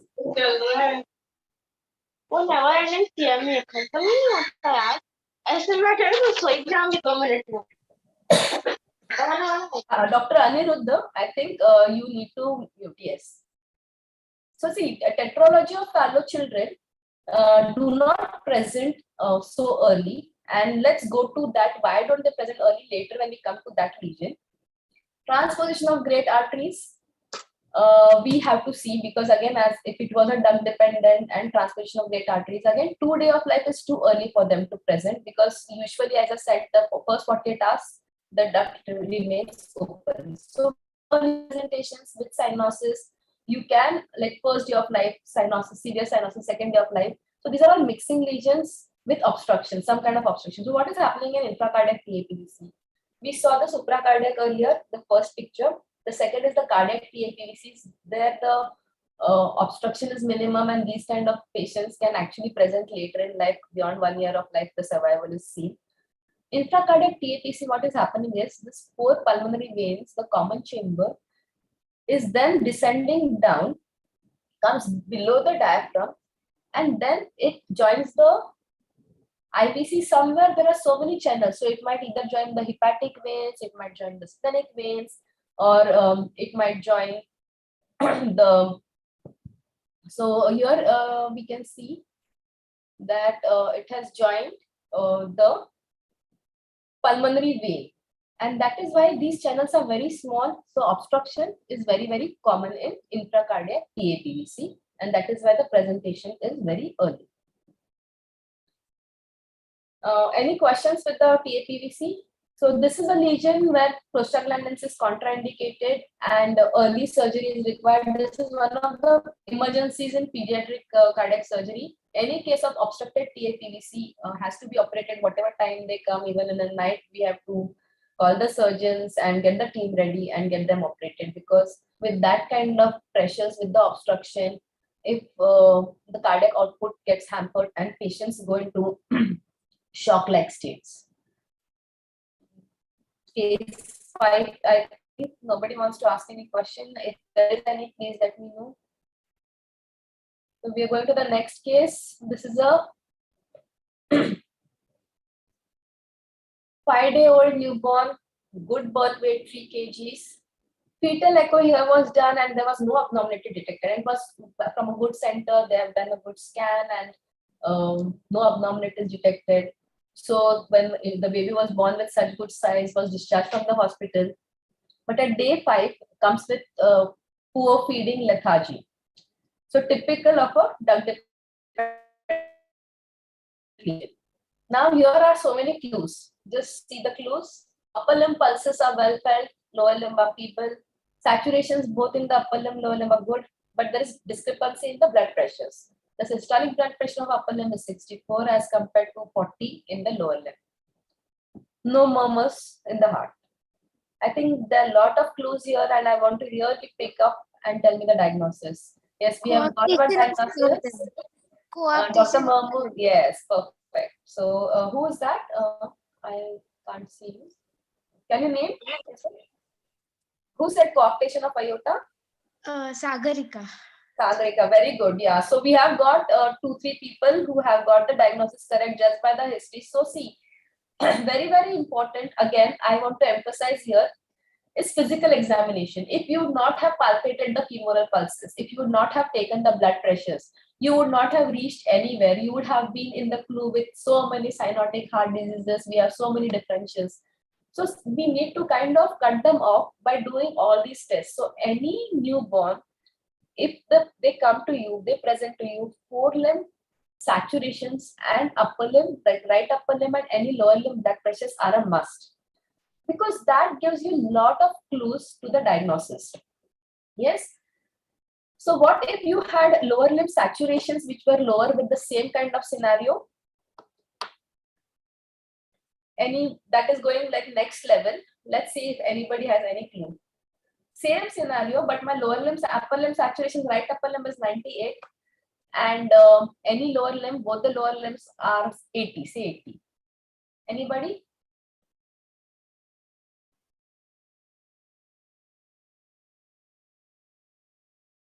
So this is a case where the lower limb has been supplied by the PDA. So it's an interrupted aortic arch. So what is happening here is the aorta comes out of the left ventricle, supplies the head and neck vessels and the right arm, and then because if there is interruption at the aorta, the lower limbs have been supplied by the patent ductus arteriosus, and that is why the PDA, how is it filling? It's filling coming from the pulmonary artery, PDA, descending aorta.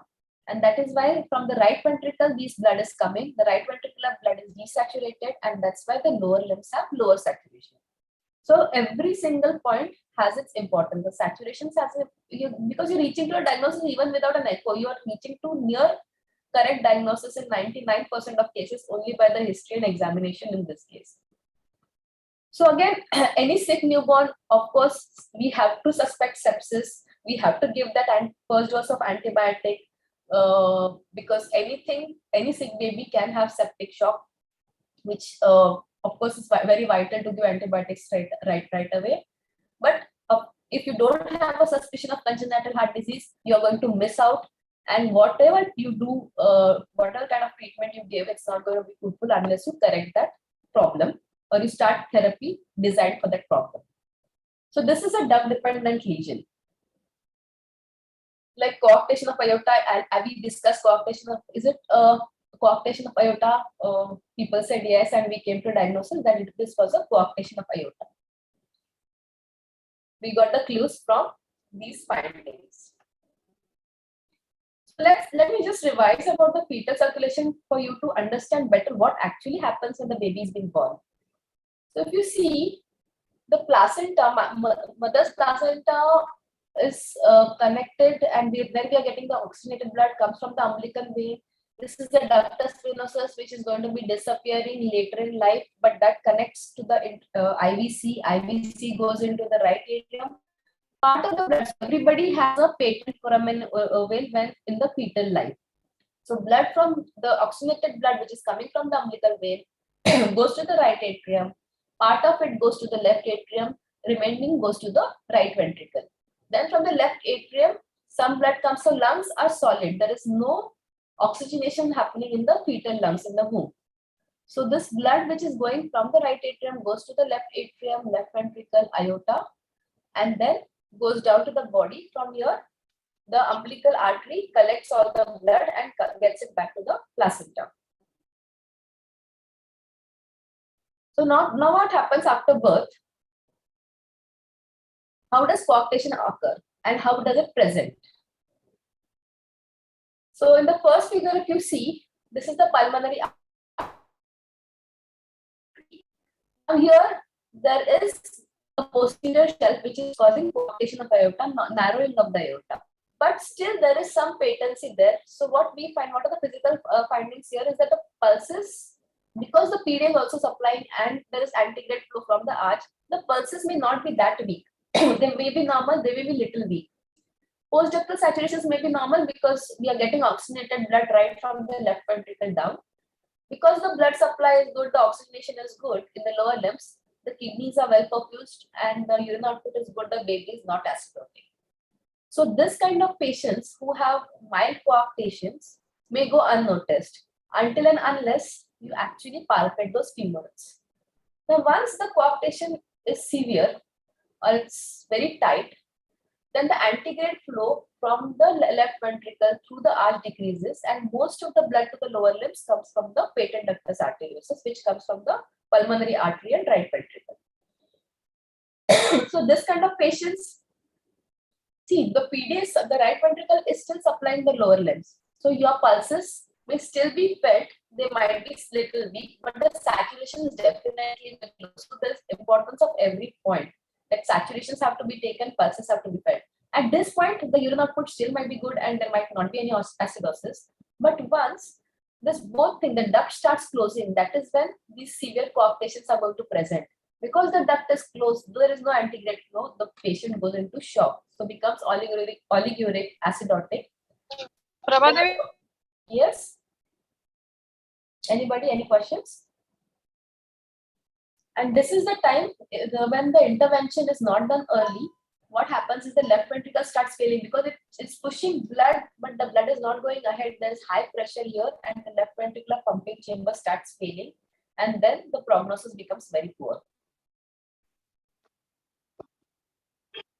So, some other duct-dependent lesions, severe coarctation we discussed, hypoplastic arch, that is the aorta, the whole arch is only small. Interrupted aortic arch, that means it's cut off and the PDA then supplies descending aorta.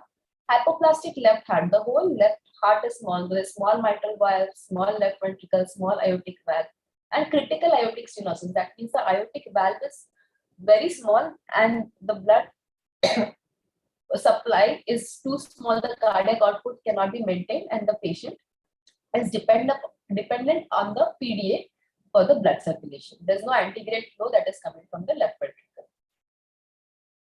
So what are the options for treatment for severe coarctation of aorta? So we have, fortunately, we have transcatheter options, but again, we reserve them only to children who are sick and won't be able to sustain a surgery. So what happens is, once the left ventricle starts failing, the patient cannot be taken to the cardiac surgery OT and cannot be subjected to general anesthesia and the pump run. They are too sick to withstand all that, and that is when we have these options of transcatheter closure, transcatheter options in children. So what we do is basically we go to the femoral artery, we go with a balloon and we open up the coarctation with a balloon. Sometimes we also put a stent across the coarctate segment. That is basically done in elder children. This procedure has low mortality, has good results, but balloon coarctoplasty may relapse, and we may need surgical correction later on in life. So this is a case. If you can, yeah, the video is playing, fortunately.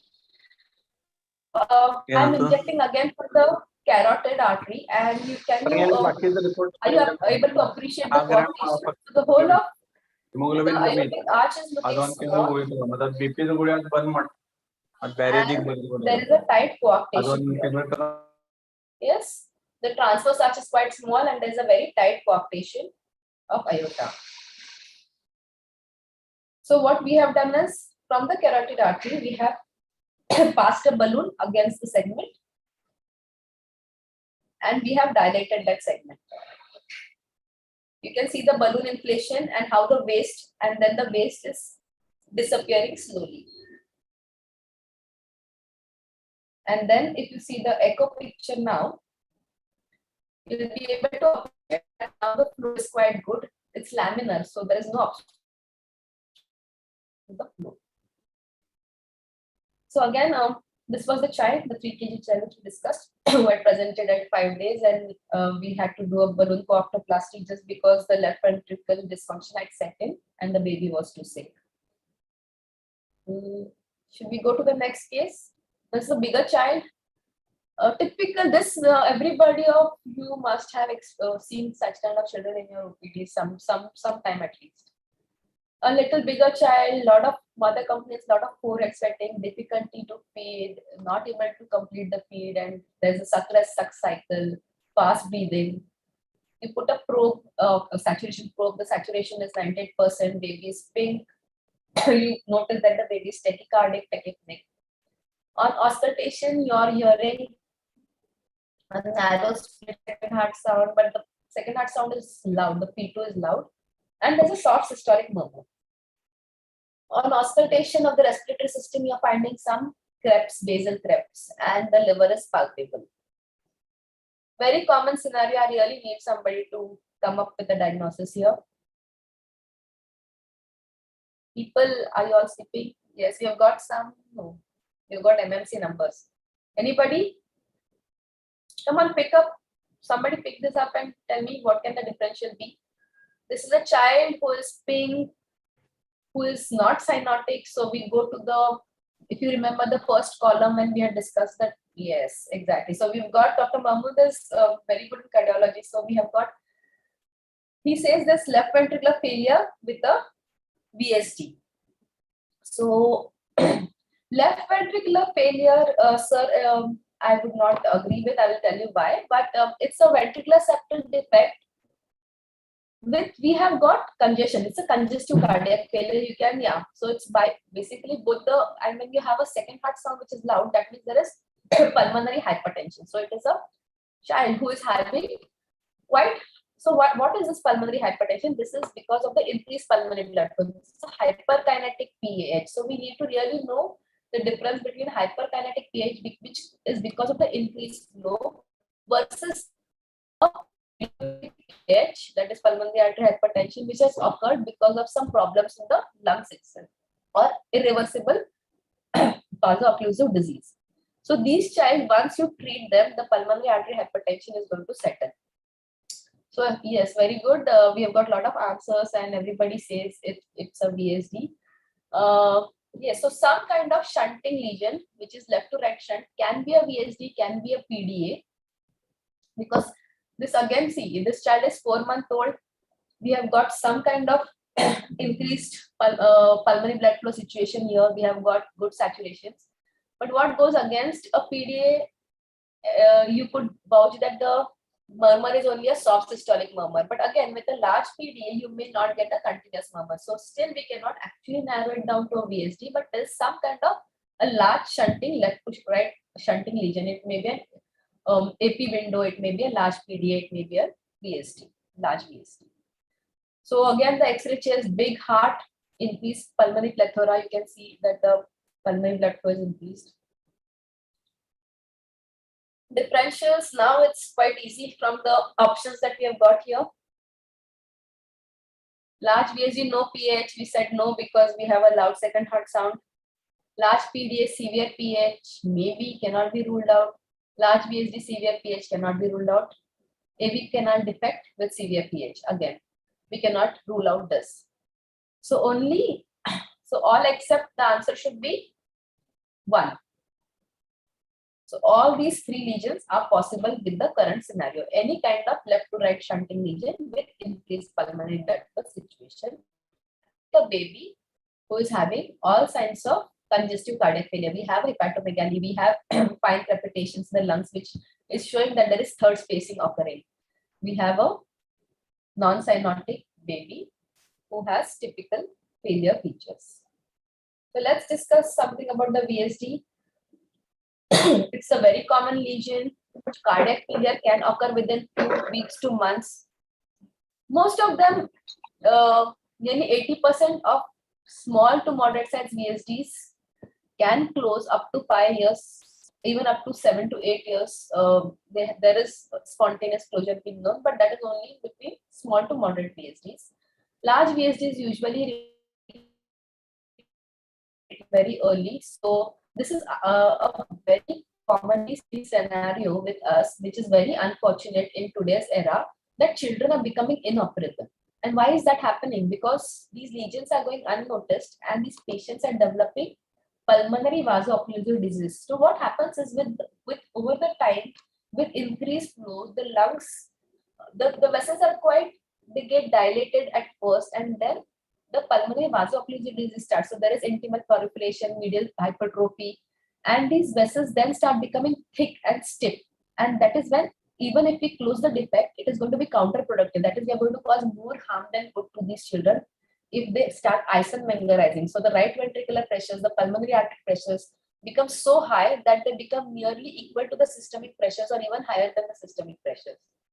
So this is a very important lesion that everybody of us needs to be aware of, and early referral is very, very important. Any case of large PDA, large VSD, AV canal defect with increased pulmonary blood flow situations, all of these need to get operated within the first 6 months of life to have a normal life after the closure of the defect. Many of them can start having problems if you refer them late or close them late.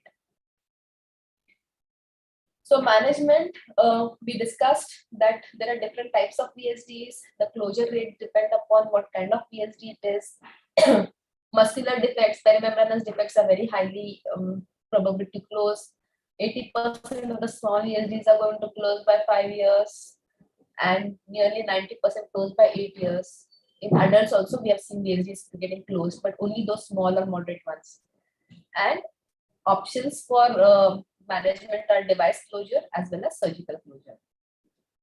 So a few defects in the VSDs which have typical indications can be attempted with device. Most of the other VSDs where there is contraindication, like the aortic valve is coming and trying to close the VSD, those kind of VSDs, or the location is abnormal, we don't close them by transcatheter method. Unlike all the PDAs, so nearly most of the PDAs are closed by transcatheter. Many ASDs have been closed by transcatheter methods, but VSD, it's kind of 50-50 or something like that, that we have transcatheter versus surgical options. Large VSDs again go for surgery. This case scenario, I want at least 4 to 5 answers here. People, please wake up and tell me what is it. 6-month-old child, very obvious history, comes to you unconscious, is cyanotic, has clubbing, not dysmorphic, and I'm hearing a very soft murmur. Yes. So we have got to, exactly. So most common congenital heart disease is tetralogy of Fallot physiology. So what is exactly tetralogy of Fallot physiology is that there is a large VSD, there is decreased pulmonary blood flow, there is right ventricular hypertrophy. At least these 3 features will be present in all the Fallot's physiology. So why is this happening? Because of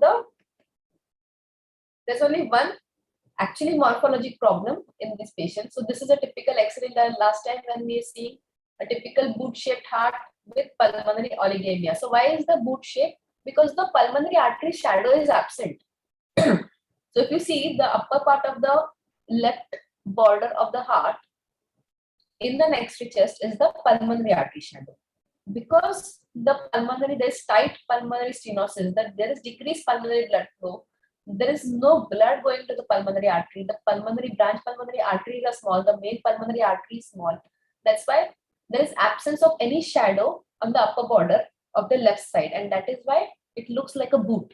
The heart looks like a boot, and the boot is because of the right ventricular apex. So right ventricular apex, as we all know, is shifted upwards and laterally. So this is a typical right ventricular apex. And if you look at the lung piece, we are not seeing any lung vascularity. So this is a typical X-ray of tetralogy of Fallot. So differentials, as we discussed, all except. So tetralogy of Fallot, the typical lesion. So DORV, that is a VSD, double outlet right ventricle with a VSD with pulmonary stenosis. Is it can this patient be the option 2? People, yes or no? You'll be 50% of them will be right. Pick up any. Can it be DRVPS?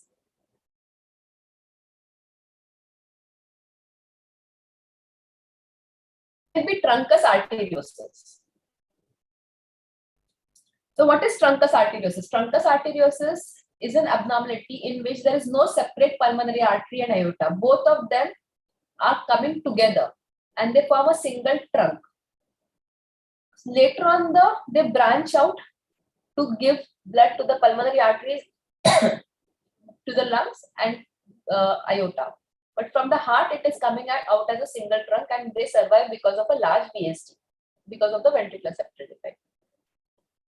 So Truncus Arteriosus is a wrong answer because this is an increased pulmonary blood flow situation, though it is a cyanotic heart disease. So we all know cyanotic heart diseases. We say, okay, what are the differential diagnosis, tetralogy of Fallot? So all T's, 5 T's, PGA, TAPVC, Truncus Arteriosus is all cyanotic heart disease. But all amongst the cyanotic heart disease, we have to divide them between increased pulmonary blood flow situations and decreased pulmonary blood flow situations. So why does a cyanotic heart disease have increased blood flow and yet be cyanotic? That is because of the mixing. So here, if you see, the whole blood is getting mixed and coming out of a single trunk. So obviously, the saturations are going to be low because the right ventricular blood is getting mixed with the left ventricle. They are coming out of the heart through a single trunk. So there is going to be cyanosis, but the pulmonary blood flow is increased because the pulmonary artery sizes are normal, the branch pulmonary artery sizes are normal, and there's no obstruction to the flow. So in this case, you won't get the typical cyanotic spell. So cyanotic spell is occurring because of critical pulmonary stenosis. The infundibulum goes into spasm, the pulmonary blood flow becomes very, very low, and you get a cyanotic spell. So Truncus Arteriosus here is a wrong answer. Anything else where there is a pulmonary stenosis, which comes under the tetralogy physiology, is a differential in this kind of situation. So any cyanotic spell child is a tetralogy physiology child. And I want to take this opportunity to really well verse you with the management, because it's quite critical in the field to manage this kind of patients rightly, because as we discussed, it's the most common congenital cyanotic heart disease.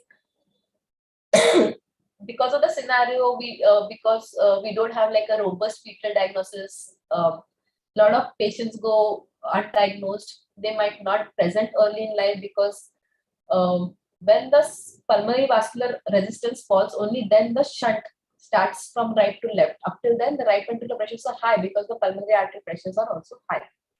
So once the PVR falls, then the right to left shunt starts. And also the pulmonary outflow tract muscle starts building up with age, and that is why the infundibular region becomes more and more tight with age, and that is why as the age advances, the saturation starts decreasing. The pulmonary arteries don't grow adequately and all that. So these children typically present only after like they become symptomatic, though you can actually pick them up even in fetal left tetralogy of Fallot is a diagnosis, echo diagnosis, fetal echo diagnosis. It should not be missed. It's one of the forefront. So there are few diagnoses in fetal echo which should not be missed. Many others can be missed. So what can we miss in the fetal echo? We saw that the coarctation of aorta was missed. Why? Because you saw in the fetal circulation, until the PDA closes, we will not be able to see anything if it is not critical across the arch. There are ways and means to find out, even in the fetus, there sometimes are increased velocities and all we can see for coarctations. But that lesion is easy to miss. If something like that is picked up, it is really quite critical. But like coarctations of aorta, which are not very critical, can be missed in the fetal echo. PFO, ASD, of course, everybody has to have an obligatory ASD as we discussed in the fetal circulation. So in fetal echo, we cannot diagnose an ASD. So any child who is born after and then diagnose an ASD and they say, हमने तो fetal echo कराया था, हमको किसी ने कुछ बोला नहीं कि हमारे बच्चे में heart का problem है. तो ये problem तो you will not be able to see in the fetal echo.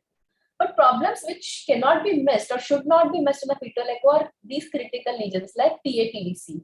You can easily make out that the child has TAPVC by doing a fetal echo. Tetralogy of Fallot, transposition of great artery. These are the critical lesions. They are the lesions which, if picked in the fetal life, the whole scenario changes because the family becomes, not only because we can offer them abortion. So if there are critical lesions which are like single ventricle conditions or hypoplastic left heart, when you need multiple stage surgeries, then we offer we can actually toy with the idea that the families want, then we can go for abortions because those are very critical lesions and survival is difficult and they need multiple stage surgeries. And but the other thing with these lesions, like we said, tetralogy of Fallot or transposition of great arteries, they most of the times can be treated by single surgeries, TAPVC, and they have good prognosis. So these kind of lesions, when picked in the fetal life, still have better prognosis afterwards because the family becomes financially, mentally, and physically ready to face the problem. And the baby then is delivered at a center wherein if there is a duct-dependent lesion that can be taken care of easily. Baby does not go in shock and then get diagnosed. So all that. But when we don't have that kind of robust fetal echo diagnosis, these kind of lesions get missed out and they come only when they are presenting critically later. So in this case, cyanotic spell management is very, very important. Any patient, if you see is cyanotic and is spelling in front of you, just loosen the clothes, give a knee chest position. That is, pull the legs towards the chest. If the baby is sitting on the mother's lap, just pull the thighs and make the baby's knees come closer to the chest. If you have oxygen, give oxygen. Just make the child quiet. So you can do it by any means and ways. You can give, if you have pedicloral, give pedicloral. If you have access to ketamine, if you have access to morphine, give it away. Ketamine also helps in increasing the systemic vascular resistance, thereby decreasing the right to left shunt.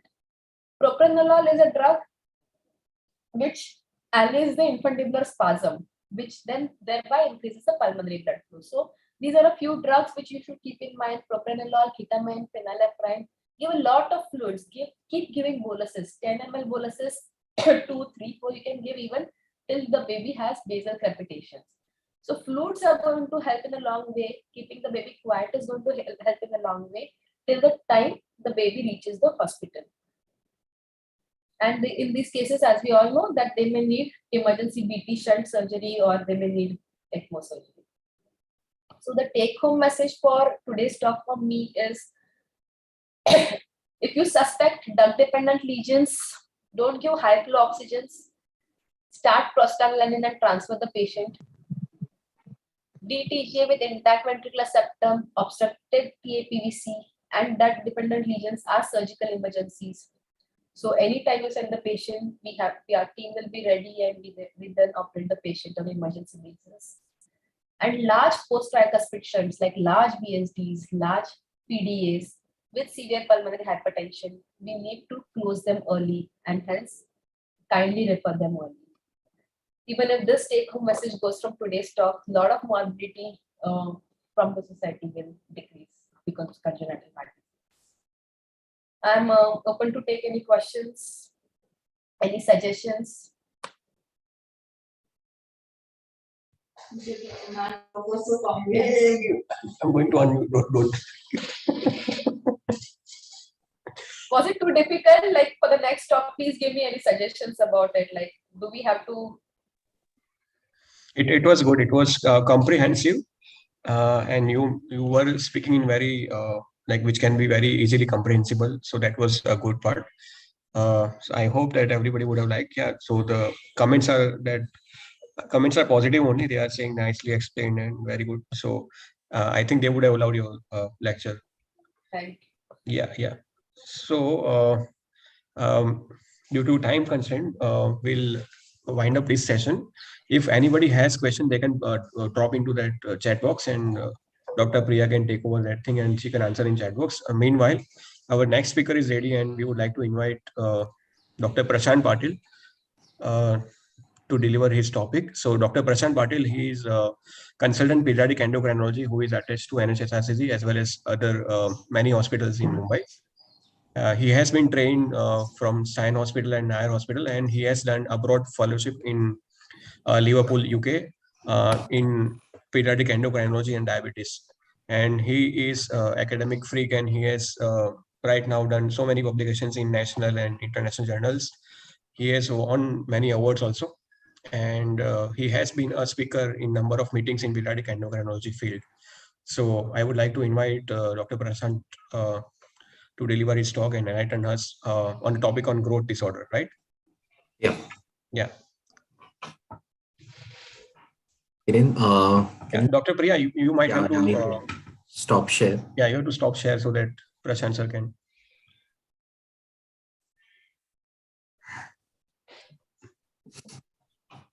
Okay.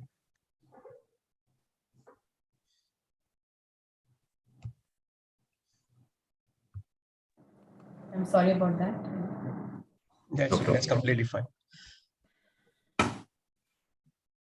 Can you see my presentation? Yes, we can see. Okay. Just putting it in a slideshow mode.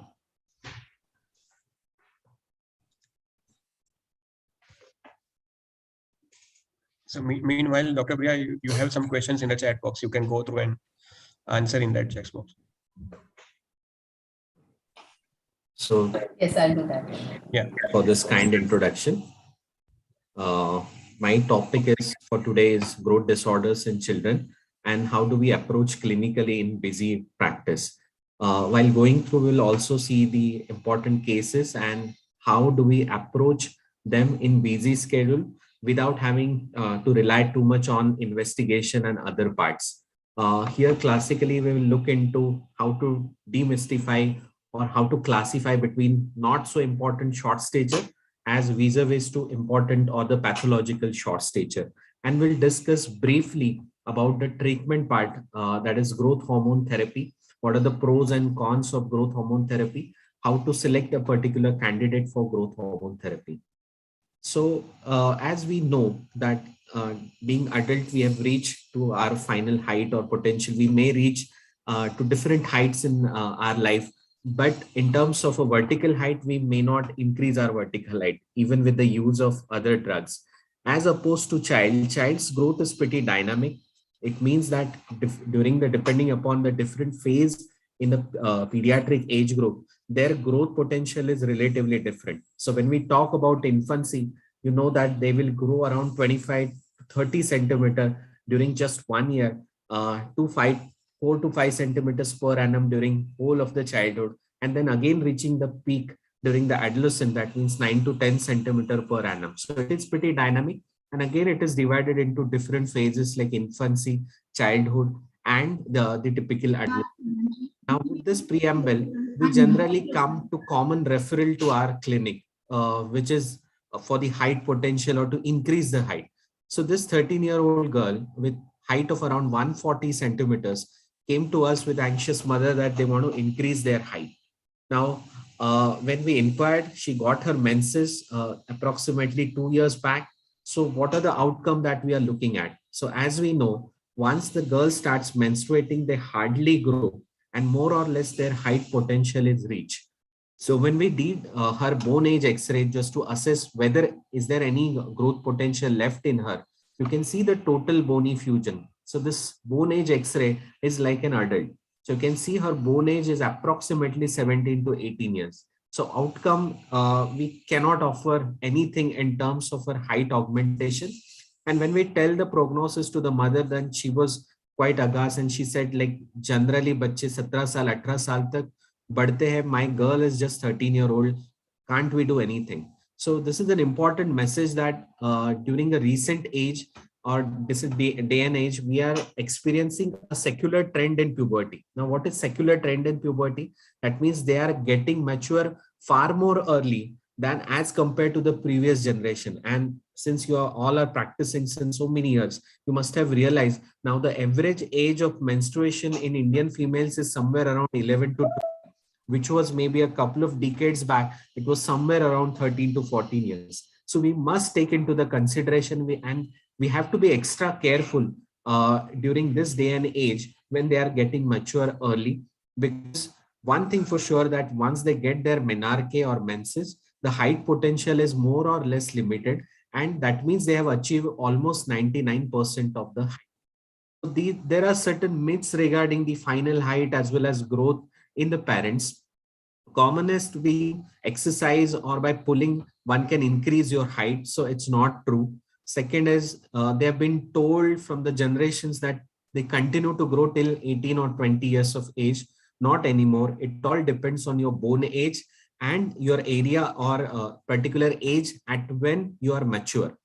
Thirdly, if they are short, then they're told that they will catch up during the puberty and ultimately they will be normal once they cross their puberty. So it's not completely true. You can say it is partly true in cases of constitutional delay in growth and puberty, but not all, especially those who are born short, they may not catch up. And if they don't catch up, they will never catch up forever. And that we will discuss about the case of SGA. Also, there are a lot of misconceptions about growth hormone. We will discuss about growth hormone. We will discuss about the PS aspect. So growth disorders are not really uncommon. Even if you see statistically, if you're looking at 100 children, there are 3, they will be extremely short, which warrants an evaluation. Now, unfortunately, you will see a book picture or classical presentation in only 10 to 20% of the cases, whereas 7 to 80% of the cases, they are more or less physiological or just about third percentile short stature. And most important thing is, as we have seen in the first case, that if we miss this particular opportunity, then it may have a significant long-term impact in terms of final height. Now, when will you call a child to be a short? Now, to define this, we have something known as oxological criteria or anthropometric criteria, you can roughly say. And it is defined as whenever your height is below the third percentile line, or it is below -2 standard deviation for that age, gender, and ethnicity, or when your height is within the normal centiles, but your parents are tall and the child's height is way below than the mid-parental height or the target height, this all defines a short stature. So if you see this definition carefully, it is based on certain numbers, that is third percentile and -2 standard deviation. These are nothing but the one and the same thing, roughly we can say. So most of the criteria of the short stature is based on the percentile or standard deviation. And with the help of growth chart, we can define the short stature by using all those 3 criteria. And we'll see, this is the new Indian growth chart. And I've pointed out the third percentile line. This is the I've encircled the third percentile line. So when we talk about percentile, it simply means that if you put across 100 normal girls in their ascending group of order in terms of weight, if you see downward 7 lines, or in terms of height, this is how their growth will be. So if you are seeing a girl who will fit into first or second line, then she's definitely abnormal and you have to investigate this girl. Anything which is above its third percentile line, this is more or less normal. These are the criteria number 1 and 2. Now, the third criteria is when your parents are tall. Suppose if you're seeing a tall father or a tall mother, so somewhere the target height is between 75 to 90th number or percentile. And if you're seeing a child who is just about 3rd to 10th percentile, even then child should get investigated, because roughly 70 to 80% of your height is genetic or constitutional. That means it depends on your mother's and father's height. So how to calculate this mother's and mid-parental height when you know the mother's and father's height? So you have to simply take average of mother and father's height, and you have to add 6.5 centimeters in boys to get a target height for the boys. In case of girls, you have to deduct 6.5 centimeters. Now, why there is a difference of this 6.5 or on an average 13 centimeter? So that there is a difference of 13 centimeter of a height of average male vis-a-vis average female. And that's where the 13 centimeter comes from. So just to give you an example, if you're seeing a mother who is around 150 centimeter and father is around 170 centimeters, so you have to make an average. So average will come around 160. And in case of boys, you have to add 6.5.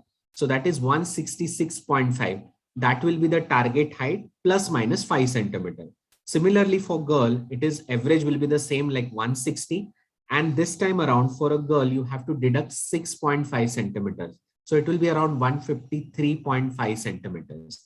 So where do we plot this? So we plot at 18 years of age. On x-axis, there is an age in years. So at 18 years, that means over here, you put the arrow, which is horizontal arrow, which depicts the final height or the mid-parental height. And you take 5 centimeters over and above, that is above and below. These are the target centile range. So in this case, the 3rd and 25th percentile would be the target centiles for a child. So if your child is growing between these zone or these lines, it is more or less considered to be a normal for this mid-parental height. So mid-parental height is very important to understand for the diagnostic purpose and also for the prognostic purpose. Whenever we are starting them on some growth augmentation therapy, maybe nutritional supplement, or in some case growth hormone therapy, then we have to monitor their mid-parental height as well as the height potential and the growth velocity. So you can see from this pie diagram that diagnosis of growth failure is like solving a jigsaw puzzle. Predominantly, you have to very detailed history along with the birth weight. Anthropometry is the most important for the diagnosis of short stature. We have seen that from the definition, and you have to plot them on the growth chart to be called that particular child being short or absolutely normal. And you have to do certain evaluation, and the diagnosis has to be confirmed by laboratory evaluation. Now, growth charts, although there are multiple parameters, but I still feel it's the most simple, inexpensive, easy to use tool for the diagnosis of growth failure and also for the prognostication of the short stature. Now, if you are too busy in practice and you may not have time to plot a weight and height on this extremely funny looking growth chart, then you can simply use IAP growth chart app. This is freely available on your Android phones. And all you need to do is select the gender of the patient, mention the age in years and months, and mention the height and weight, and it gives you interference along with the growth chart. So you don't have to plot a growth chart manually. You can do this, and you can also save the record. So this is freely available on your Android phone. The name of application is IAP growth chart. So just a simple clinical pointers for short stature. Whenever you are seeing a height percentile point, which is just below the 3rd percentile, that means probably you are dealing with a simple short stature or physiological short stature. That means either the family, either the family parent or the parents are shorter, or it could be just related to constitutional delay in growth and puberty, or maybe simple anemia or tuberculosis may be the cause. The moment your height point is going below the 3rd percentile line, as in this case, which is highlighted by this pink arrow, that means you are seeing a pathological short stature. That means something is grossly wrong. In this case, you may suspect some syndrome or endocrinological causes like growth hormone deficiency. Untreated hypothyroidism could lead to extremely short stature. if it is untreated and lasts for more than 5 years. So etiology of short stature, it's quite varied. Any chronic systemic disorder which is lasting for 2 to 3 years can lead to a short stature.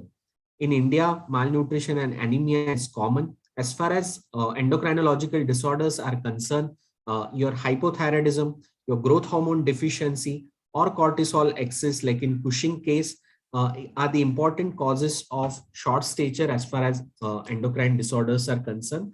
A typical cohort is small for gestational age, and with the advent of improved survival and better NICU facilities available, now most of the preterms, they are surviving. So those preterm who are born short, that means they are born below 2 kg and they are small for their gestational age, they tend to catch up their growth during especially first couple of years. But 20 to 30% of the cases of these SGAs with improved survival, they will never catch up. And this is the important cohort where we have to treat these individuals with the help of growth hormone as early as 3 to 4 years of age as per the recent recommendations. So we will cover this when we will cover the case scenario. However, the commonest short stature is what I show you on the graph, which is just about 3rd percentile line. That is idiopathic short stature, familial short stature, and constitutional delay in growth and puberty. Roughly, this estimates between 60 to 80% of the cases what you roughly see in your clinical practice, which is known as physiological short stature. So to differentiate short stature, one pattern is physiological short stature, where it can be because of the familial short stature where either of the parent is short, or it could be a constitutional delay in growth and puberty where the male hormone, especially seen in boys, where the male hormone surge is slightly delayed as compared to the normal population. So they are shorter during the puberty. Their pubertal onset is relatively late, but they will ultimately achieve the final height. Vis-a-vis, pathological short stature could be because of the multiple reason, any chronic systemic disorder, endocrinological conditions, genetic syndrome, or SGA or IUGR can have a pathological short stature. So roughly when you divide a familial short stature or constitutional delay in short stature, the CDGP is far more common in boys, and you have a typical history that birth weight is absolutely normal and child's growth curve around 3rd to 4th year of life is absolutely normal. And they tend to follow after 4 or 5 years of age. And during the puberty of a normal child, their puberty is relatively delayed. And you can easily examine by using the SMR staging. And the classical feature to differentiate between familial short stature and CDGP is to do a bone age assessment. If the bone age is delayed, then probably it goes in favor of constitutional delay in growth and puberty. Because remember, the bone age corresponds to the puberty. So if you have enough of testosterone, then your bone age will correspond to your chronological age, which is what you see in familial short stature. In constitutional delay in growth and puberty, as the name suggests, there is a delay in pubertal surge of testosterone, and that's why the bone age is relatively delayed. So this is an important feature to differentiate between a familial short stature and constitutional delay in growth and puberty. So in CDGP, all you need to do is observe, and if there is too much of apprehension, we can give a very small dose of testosterone and they will grow beautifully even with 3 to 6 months of testosterone to relieve the anxiety. Now, whenever we are seeing a short stature, we have to see the particular age group and we have to be aware of this Karlberg ICP model. Now, what this ICP model tells us that during the different phases of pediatric age group growth, there is different factors which is involved. So during the infancy, it is nutrition. During the childhood, it is the thyroid hormone and growth hormone. And during the puberty, when you see this spurt of puberty, it is related to sex steroid along with growth hormone. So whenever you are seeing the child which is up to 2 years, you should not suspect any growth hormone or major problem. Predominantly, it is related to nutrition. But if the child is continue to falter on the growth chart, even after 3 to 4 years, then probably it is related to growth hormone or thyroxine problem. So during childhood, you're supposed to check the thyroxine or thyroid function test in every single short child. During the puberty, It is basically sex steroid driven growth hormone response. So because of the presence of estrogen or testosterone, depending upon the gender, it will increase the frequency and the amplitude of growth hormone, and it will increase the growth velocity from 5 centimeters of the childhood to the 10 centimeter per annum during the pubertal age group. So this is important while you're segregating the particular case between the infancy, childhood, and puberty. Now, just a couple of slides on how the growth hormone is secreted. Growth hormone is secreted by anterior pituitary gland, and it is under the control of hypothalamus. Hypothalamus secretes growth hormone releasing hormone, which positively increases the anterior pituitary production of growth hormone. Now, growth hormone just gives the energy. However, the main function of growth hormone is carried by a protein in liver, which is known as somatomedin or insulin like growth factor 1. Now, IGF-1 has a positive influence towards somatostatin. So ultimately, it reduces the growth hormone, and that's how the negative feedback mechanism works. And growth hormone works on this through the IGF, and IGF binds to the IGF receptor at cellular level, and it performs most of the cellular functions like chondrogenesis and lipolysis. So when it comes to the functions of growth hormone, there are direct effects because of the growth hormone, and there are indirect effects predominantly because of your IGF-1. So growth hormone you can emphasize with giving the energy for the growth, whereas IGF-1 will actually leads to a cell metamorphosis along with a chondrocyte formation and new cartilage formation. So in fact, IGF-1 lead to lipogenesis, whereas directly the growth hormone lead to a lipolysis in fat cell.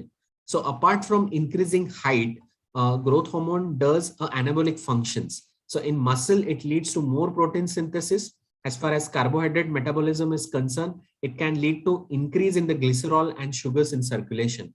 And that's why whenever the child is on growth hormone, we ask them to monitor their sugars intermittently along with the IGF-1 just to see those other metabolic effects of the growth hormone.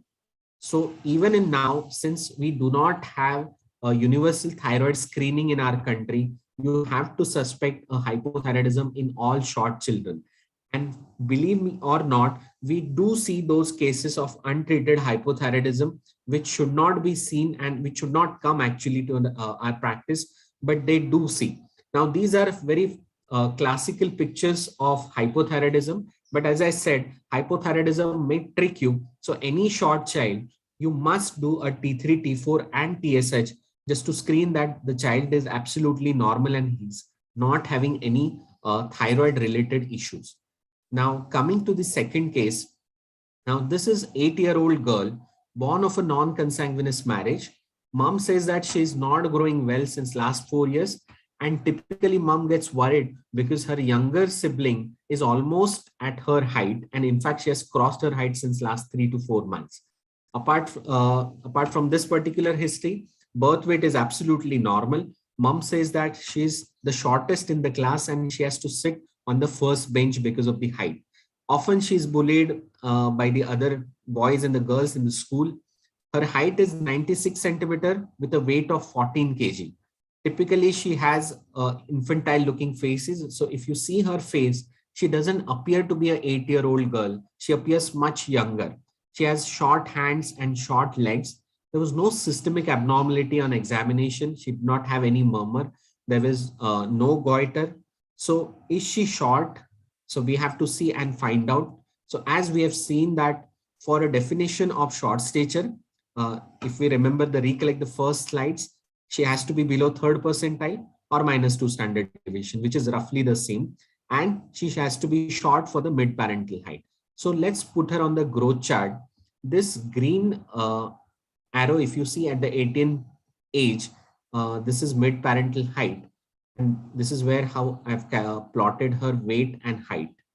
So just to give you an idea, her height is 96 centimeters, weight is 14 kg.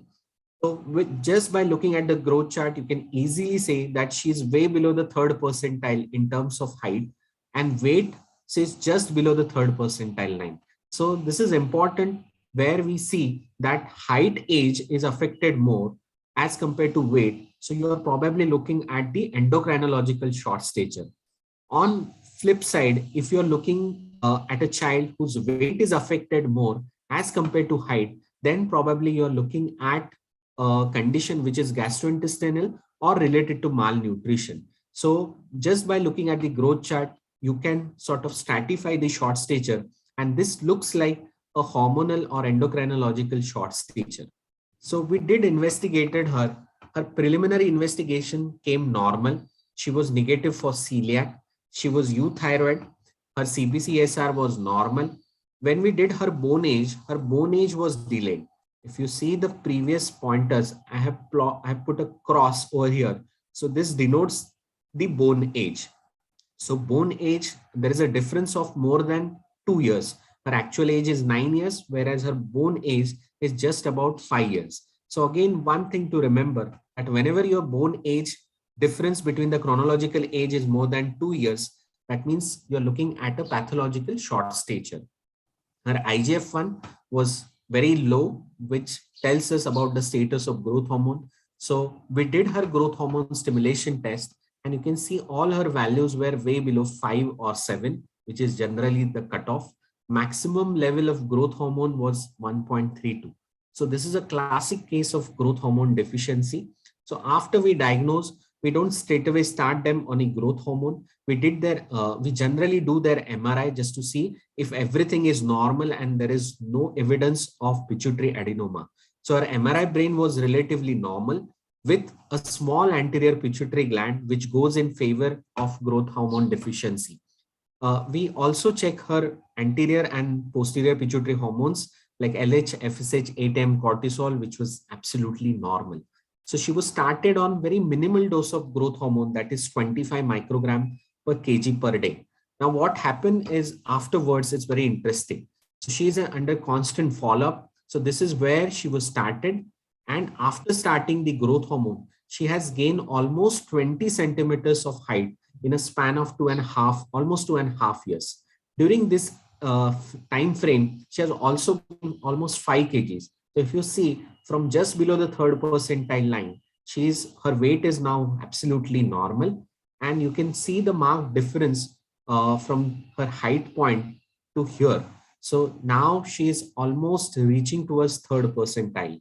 Also, what we have noticed that there is an improvement in the bone age. So if you see the magnitude of response on the growth hormone, it's phenomenal. She has gained 21 centimeter in 28 months. So if you calculate her annual growth velocity, it's roughly between 8 to 9 centimeter per annum, which is far more than a normal child will grow otherwise, which will be around 5 centimeter per annum. So this is how the growth hormone deficiency might present with proportionate short stature. They have a truncal obesity, very immature looking faces, and high pitch voice. And especially during the early neonatal age group, they have multiple episodes of hypoglycemia. So if you see in our case also, she looks little immature for her age, and she had a proportionate short stature. Her upper segment as to lower segment ratio was normal, which is 0.9:1. So it is important for every short child to have upper segment and lower segment ratio, because it differentiates between a short stature into proportionate and disproportionate short stature. So all you need to do for calculation of lower segment is to take a symphysis pubis and take the tibial tuberosity and calculate the lower segment, and you deduct the total length. And that's how you calculate the upper segment, lower segment ratio. Now, if it is disproportionate short stature, then probably you're looking at a skeletal dysplasia. So you don't have to do a lot of investigation. All you need to do is to do a skeletal survey and find out whether she has any skeletal dysplasia. So accurate height measurement with accurate instruments is most important thing. While calculating the accurate height, child should he should stand erect, and all his bony prominences like ankle, the buttocks, the shoulder, and the occiput should touch. You should see a straight line, and it should be a wall-mounted stereometer. So for accurate height measurement for more than 2 years, you need a stereometer. If your child is less than 2 years, you can use this infantometer, which is routinely available with the neonatologist. You have to assess the growth velocity. If it is less than 4 centimeters, then it is abnormal. You have to compare with the parent's height, whether they are growing normal for their genetic potential, as we have seen from the target height calculation. And every child who is more than 7 years of age, especially in current scenario, you have to do their Tanner staging.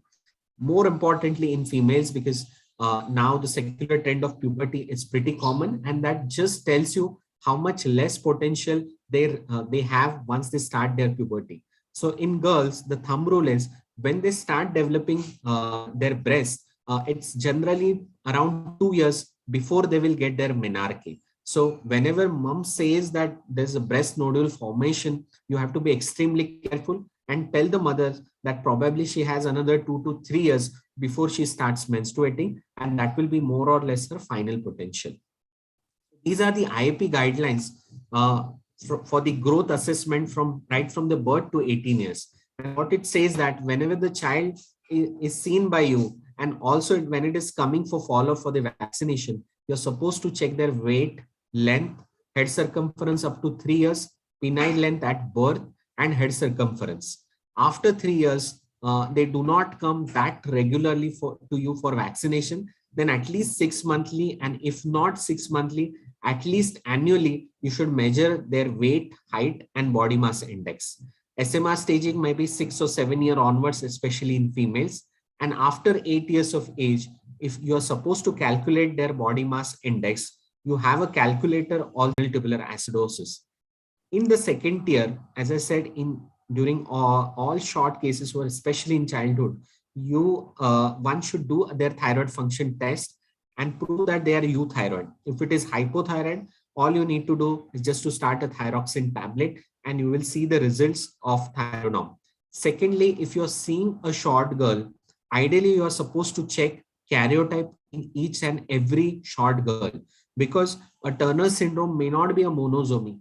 It can be simple mosaicism, and mosaicism may not have typical stigmata or typical features of Turner syndrome. They may present as a normal individual girl. So unless you do the karyotype, we may never be able to diagnose a Turner syndrome. Now, once everything is normal, then we left with more ancillary investigations like growth hormone stimulation test, IGF-1 or IGF-BP3. Now, if you're seeing a child who is less than 4 year or 5 year old, you can do the IGF-BP3. If you are seeing a child who is not dependent on nutrition, that means more than 5 years, then you're supposed to check the IGF-1. Now, for bone age assessment, it's the most important evaluation in the tool of endocrinology, provided you know how to calculate the bone age. For bone age, all you need to request is X-ray of the left hand and wrist till terminal phalanges AP view. So you are supposed to write terminal phalanges, because unless most of the atlas have based on the matchmaking or the objective scoring, which is based on terminal phalanges. So you must have X-ray film like this, which is showing the terminal phalanges. There are different methods of calculating the bone age. The Grulich pile and the Gilsans and Rathod is more of a matchmaking kind of bone age assessment, where you compare your patient's film with a typical atlas of left hand and wrist X-ray. The more objective and more accurate method is Tanner-Whitehouse, the third method, which we generally do their bone age with. In this case, we are supposed to give the scoring to almost 13 bones, and it gives you exact bone age like 5.4 years, 6.3 years, like that. Whereas Grulich and Pyle and Gilsans and Rathod, you get a roughly estimate of around 6 monthly interval. So probably you can say 6 to 6.5 or to 7 and 7.5, which is still okay. You may not need a Tanner-Whitehouse in all cases. Bone Expert is an automated method where a software gives you bone age based on all the methods by a machine, but it is not routinely available in India. The last method is very crude method, that is number of carpal bone -1. So this is not the accurate method. If you are using it, please do not use it from henceforth. It's not the accurate method. The carpal bone pattern does not tell you what should be the bone age of the particular individual. Now, bone age is something which will tell us the future of the child in terms of finding out the growth potential. So if you're really interested, then there are certain paid apps on your Android. One of them is Bone Age Lite, which is, I think, available in 700 to 800 rupees, which is based roughly on Gilsan's and Rathod method, where you are supposed to just show the particular film of your patient, and you have to compare with the typical bone age atlas which they have. And it is relatively very easy method. So those who are interested, they can download this app called Bone Age Lite. Now, once we have enough evidence that the growth velocity is quite subnormal and the child's height point is way below the 3rd percentile line for the last 6 months or 1 year, then one generally go ahead with the growth hormone stimulation test. In India, we don't have arginine, so we rely on oral test. We commonly use clonidine in a dose of 3 to 4 microgram, and we check serial samples of growth hormone every 30 to 60 minute interval. So if all the values of growth hormone is below 5 or below 7, depending upon method of estimation, that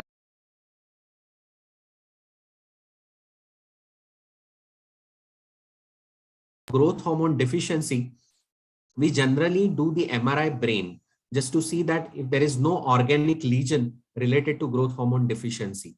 In cases of isolated GHD, you have a very small anterior pituitary gland, or there is a presence of enlarged sella turcica. In cases of panhypopituitarism, you often see an ectopic posterior pituitary gland.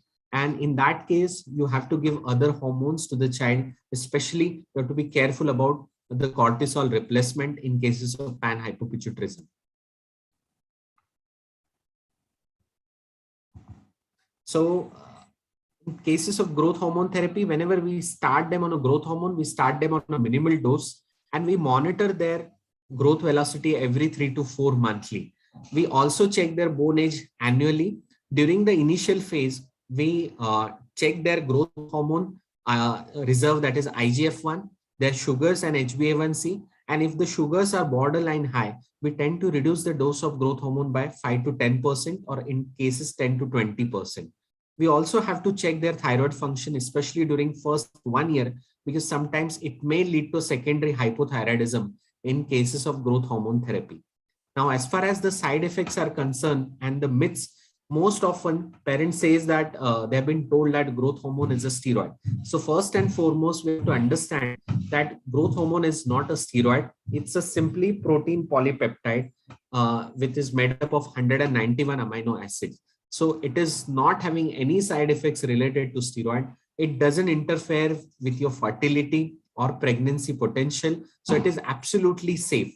Although there are theoretical side effects like transient increase in blood sugar, we commonly do not see unless we are giving very high dose in cases of Turner syndrome. What we see clinically is a mild headache during initial couple of months, and which can be easily taken care by simple paracetamol tablet. Now, how often and how long we continue the growth hormone treatment? So depending upon the indication, we generally give them till they reach their final expected height. We also calculate the bone age. So when the bone age is, I'm sorry, it's 16 years for boys and 14 years for girls, that's the time when we roughly stop the growth hormone treatment. So these are the FDA approved indications for growth hormone therapy. So it is used in growth hormone deficiency, Turner syndrome, idiopathic short stature, a Prader-Willi syndrome, a patient with chronic renal failure with growth failure, and typically the SGA with growth failure. And we are having a last case scenario based on SGA. So when we replace a growth hormone, we generally start them with 25 to 30 microgram. And in some cases where there is a growth hormone resistance, we may have to give 50 to 60 microgram dose also. It improves the linear height in anywhere between 8 to 12 centimeter per annum, which is quite phenomenal if we compare the normal height velocity. Apart from that, it also has other metabolic function. So it leads, because of the lipolysis, it improves your cardiovascular functions, and it increases your HDL and reduces your LDL. Now coming to the last case for today, this is 10.5-year-old boy born of a 3rd-degree consanguineous marriage. Mom complains of poor growth and growth failure since he's 6 years of age. There is no systemic illness. However, when the child was born, he was 34 weaker. He was a preterm. He was kept in NICU for almost 3 weeks. His birth weight was 1.3 kg. The family history is also non-contributory. Both the parents are on of average height. There's no systemic abnormality on examination. So when we plot him on the growth chart, again, you can see the height is affected more as compared to weight, and his mid-parental height is quite okay. So again, this is endocrinological short stature. So this is when we went back to the history, we got the previous height reading from the school records, right from the age when he went to the 1st standard. So when we plotted and crossed those dots, you can see the growth failure is quite eminent right from the age of 5.5 years. And it is slowly progressive. So just by joining the dot, you can mark that when this problem is arising. So whenever this point is below 3rd percentile line, that means it is short stature. And you can see progressively the point is going lower and lower. So the school records also plays an important role. If you don't have the previous height records, often you can ask the parents to get the previous school records also. So when we worked up, his primary workup was normal. Vitamin D levels were pretty low as one would anticipate in Indian scenario. Thyroid functions were normal. IGF-1 was borderline low. His bone age was 7.3 years, which is borderline low. 8 cortisol was normal. So this is a typical scenario of SGA with failing to catch up. So as I've discussed previously, that this is a typical cohort where 20 to 30% of those who are born premature or IUGR, they do not catch up significantly up to 2 to 3 years. And in them, the treatment of choice is growth hormone therapy. So, and the dose for this particular condition is slightly higher. We have to start with 35 to 40, and we can go up to 55 to 60 microgram per kg per day also. Now, what is the problem in this typical SGA? That they are not actually growth hormone deficient. So that's why we generally do not need to do a growth hormone stimulation test. Whereas SGA is a state of low sensitivity to growth hormone as compared to having a low growth hormone in GHD. So they have growth hormone, but their IGF-1 and growth hormone secretion is slightly blunted, and that's why they are on the shorter side. So in this case, you have to push and give a relatively high dose of growth hormone. Now, when we see those individuals, especially those who are NICU graduate or those who are born NICU, you have to measure their regular weight and length in high-risk clinic in your clinic. If they catch up, well and good. Almost 80% of them, they will fall in that left-sided zone where you just have to monitor periodically their weight, length, and BMI after 5 years of age. And if there is failure to catch up, then you have to do the early surveillance and short stature workup at 2 to 3 years of age. Please remember to refer them to the endocrinologist as early as 3 years of age, because the guideline says that you have to treat right from the 2 to 4 years of age thereafter. If there is enough of catch up, then you can just 6 monthly monitor their weight, height, and BMI. So how to treat the SGA children? There are multiple guidelines, but the crux of guidelines is European and the US one. The US guidelines, as one would anticipate, they are pretty aggressive. They say that do not wait for more than 2 years. If they are not showing catch up, that means they are not touching to the 3rd percentile line, straight away start growth hormone. The European ones are relatively conservative. They say you wait for 3 to 4 years. If they are not catching up, yes, so you can start with 35 to 40 microgram and you can go high up to 50 to 60. And in India, we roughly follow the European ones. Because of the poor nutrition practices, we tend to wait till 3 years of age. And if they are not catching up even after 1 year with supplements, we should actually start them on 4th year with the growth hormone therapy. Now, the determinants of growth response, the foremost is younger age of initiation. So that's why earlier you start, higher the dose, the better will be the response. If you have a tall parents and the birth length of the child is close to normal or relatively high, then you have a better response to growth hormone as compared to the child who you are starting with very late, especially after 11 or 12 years of age. So please remember that we have to initiate and start the treatment at the earliest, as early as 4 years of age. And you will see a remarkable difference with just 3 to 4 years of growth hormone treatment. And it is in the magnitude of 1.2 to 2 standard deviation. So roughly you can say a half feet to 1 feet difference in final height when you give the growth hormone for good 3 to 4 years. And this is the data from all across the globe. Now, the aims of growth hormone treatment in SGA is to normalize height during the early childhood when they fail to catch up, maintain their height during the childhood, and get the proper pubertal spurt during the puberty, and finally to achieve their final adult height, which is there in the target range and what is the desired genetic potential of the child. So with the use of growth hormone, it improves your linear growth. Especially it is important in SGA because SGA has a lot of metabolic derangements. They are more prone for developing diabetes and heart related condition. Because of the improved functions of lipids and lipolysis action, there is increase in the HDL. So it leads to improvement in the cardiovascular function. It also improves your bone mineral density. Those SGAs are prone for developing osteoporosis, and with the anabolic effect of chondrosis or new cartilage formation, it increases the bone mineral density.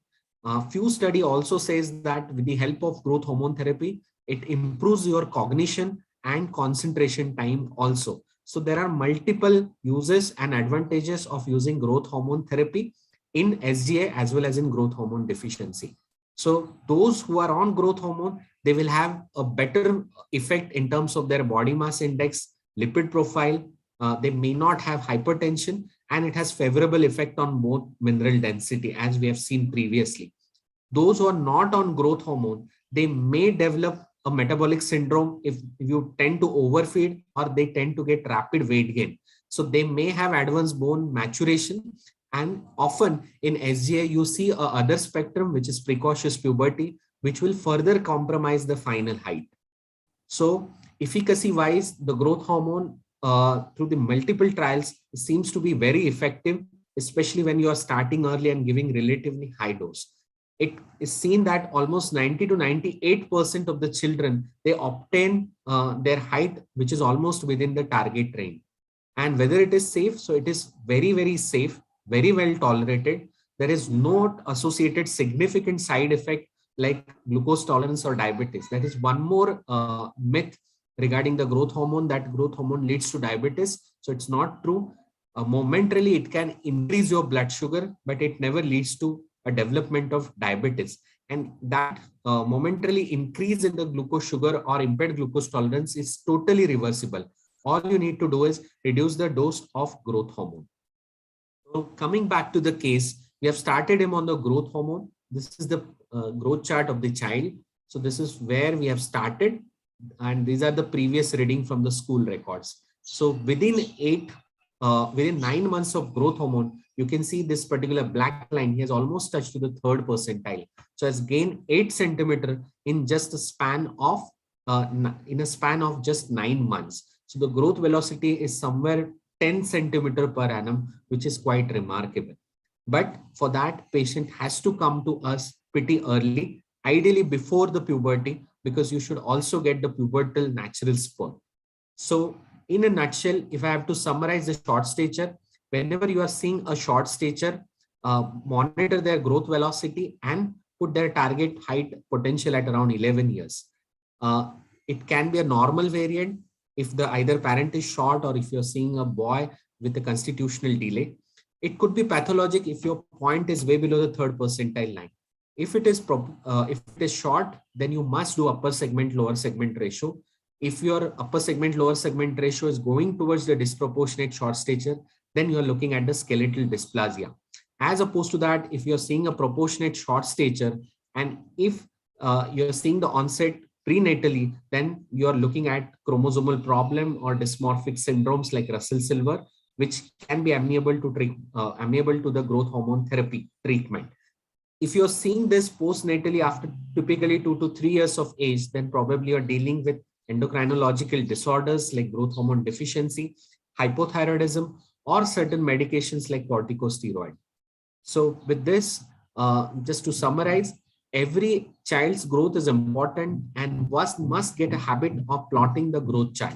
If you are too busy, then download IAP growth chart app and monitor their growth velocity and plot them and save their records. Once you're done with puberty, that means you're more or less achieved your final height. And this you have to emphasize to the all your parents, especially those who are having the daughters. SGA is a typical heterogeneous cohort where 10 to 20% of SGA will always fail to show the catch-up, and them earliest age of starting the treatment and for the referral is somewhere between 3 to 4 years of age. And growth hormone therapy is devoid of any side effect, and if it is given early, it will give you a much greater benefit, and it can change the life of the individual in terms of achieving their final height. With this, I conclude my talk. Thank you so much for your patient hearing.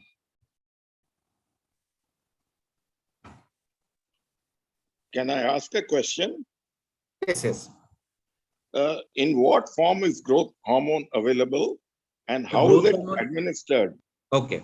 So, sir, growth hormone is available in powder form and liquid form. The original growth hormone, it comes in liquid form and it is available in automated.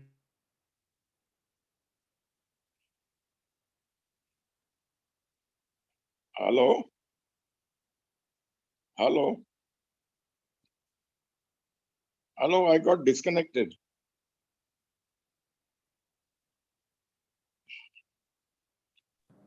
I think Dr. Prashant has got disconnected there. No, my question was, how is it administered? Intranasally, subcute, intramuscular? How? I'm talking of growth hormone.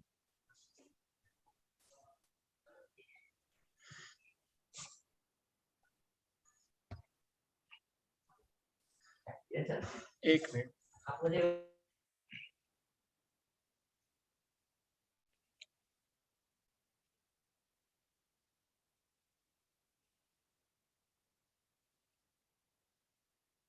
I'm sorry, sir. Dr. Prashant, I think I'm trying to contact him, and we'll get back to your question. Yeah, yeah.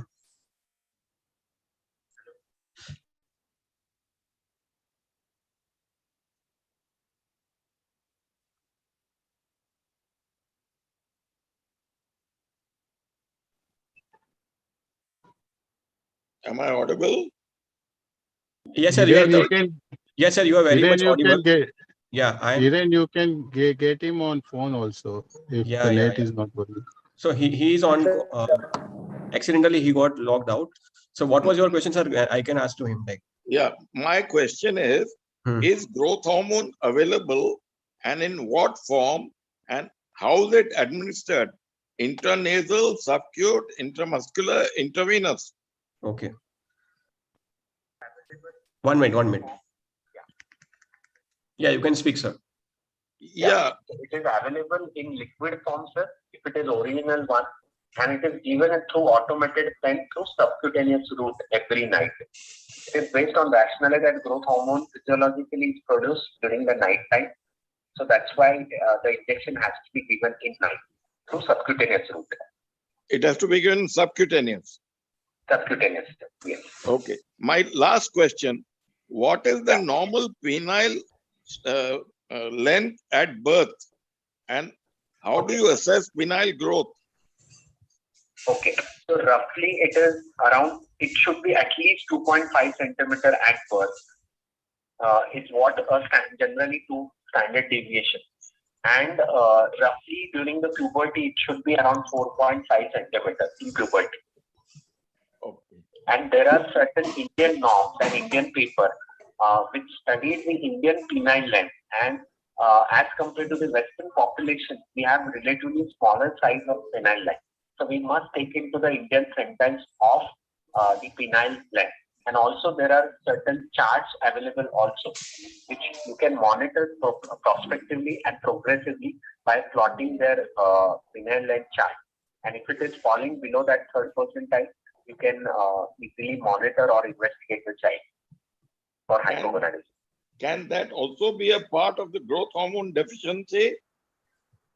Yes, if it is associated in cases of male, if it is associated with other single central defect like single central incisor, and there is a evidence of hypoglycemia, neonatal hyperbilirubinemia, then you can suspect a growth hormone deficiency, more so a pan-hypopituitary cell.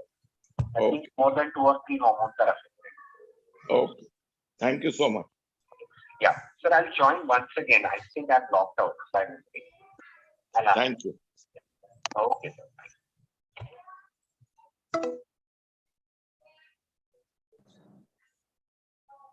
Yes, meanwhile, anybody else has any There are question? many questions for Prashant actually. If you go. Okay, if he's not able to log in again, we can have questions like this. Yeah, the same way. Yeah, that was working well. It is working well. Yeah. Yes. So anybody has question, we can go ahead with the. So from 5:20 p.m. you can see there is a question by Dr. Munira saying, what about precocious puberty post-growth hormone therapy? Prashant, are you listening? He's logged out. Anyway. You can call him and Yeah.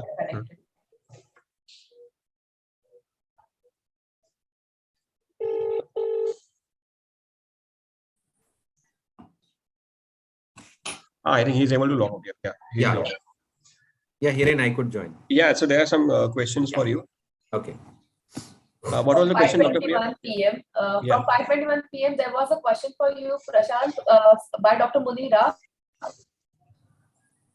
To know what about precocious puberty post-growth hormone therapy? Okay, so precocious puberty is not related to growth hormone. Growth hormone does not lead to a precocious puberty. In fact, on the flip side, those individuals who have presented late for precocious puberty and where we see the final height potential is pretty less, especially in SGA, we often use growth hormone for the growth augmentation.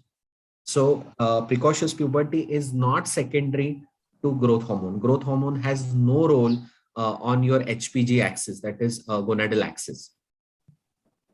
The next question was by Dr. Mulchan, is that he of course congratulates you for an excellent presentation and he wants to know what are the costs for doing the growth hormone levels.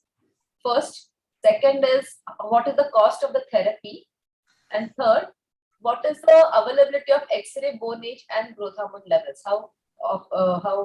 Where are they available, and is it common? Okay. So I'll take one question each. The first is, I think, growth hormone cost. So growth hormone levels. How much does it cost to get a growth hormone level done? Yeah, the price you mean to say, right? Yeah, the blood test price cost. Yeah, so blood test, roughly one growth hormone will cost you somewhere between 700 to 800 rupees. So it is quite cheaper that way. Your IGF-1 will cost you somewhere around 3,000. And X-rays, you can do it anywhere. All you need to do for the reporting, it is not many are expert in doing bone age, but at least at your level, one should ask for the X-ray of the left hand and wrist. That is more than sufficient. The second question was the growth hormone price per se. So that depends on, as I said, sir, it depends on at what age and what weight we are starting. If you are starting a child pretty early, suppose if his weight is 10 kg, then roughly the estimate can be somewhere between 80,000 to around 2 lakh. There are two types of growth hormone. One is original liquid hormone, which is available in pen form, which can be easily given. So that will cost somewhere between 300 rupees per unit. The other variety, which is biosimilar, or you can say a copy product from India, that is available in powder form. So you need to dilute with the diluent and you can give through the 1 ml syringe through subcutaneous route. So the cost of that biosimilar is somewhere around 180 to 200 rupees per unit. So it is quite cheaper than the original one. And the effects are also in line.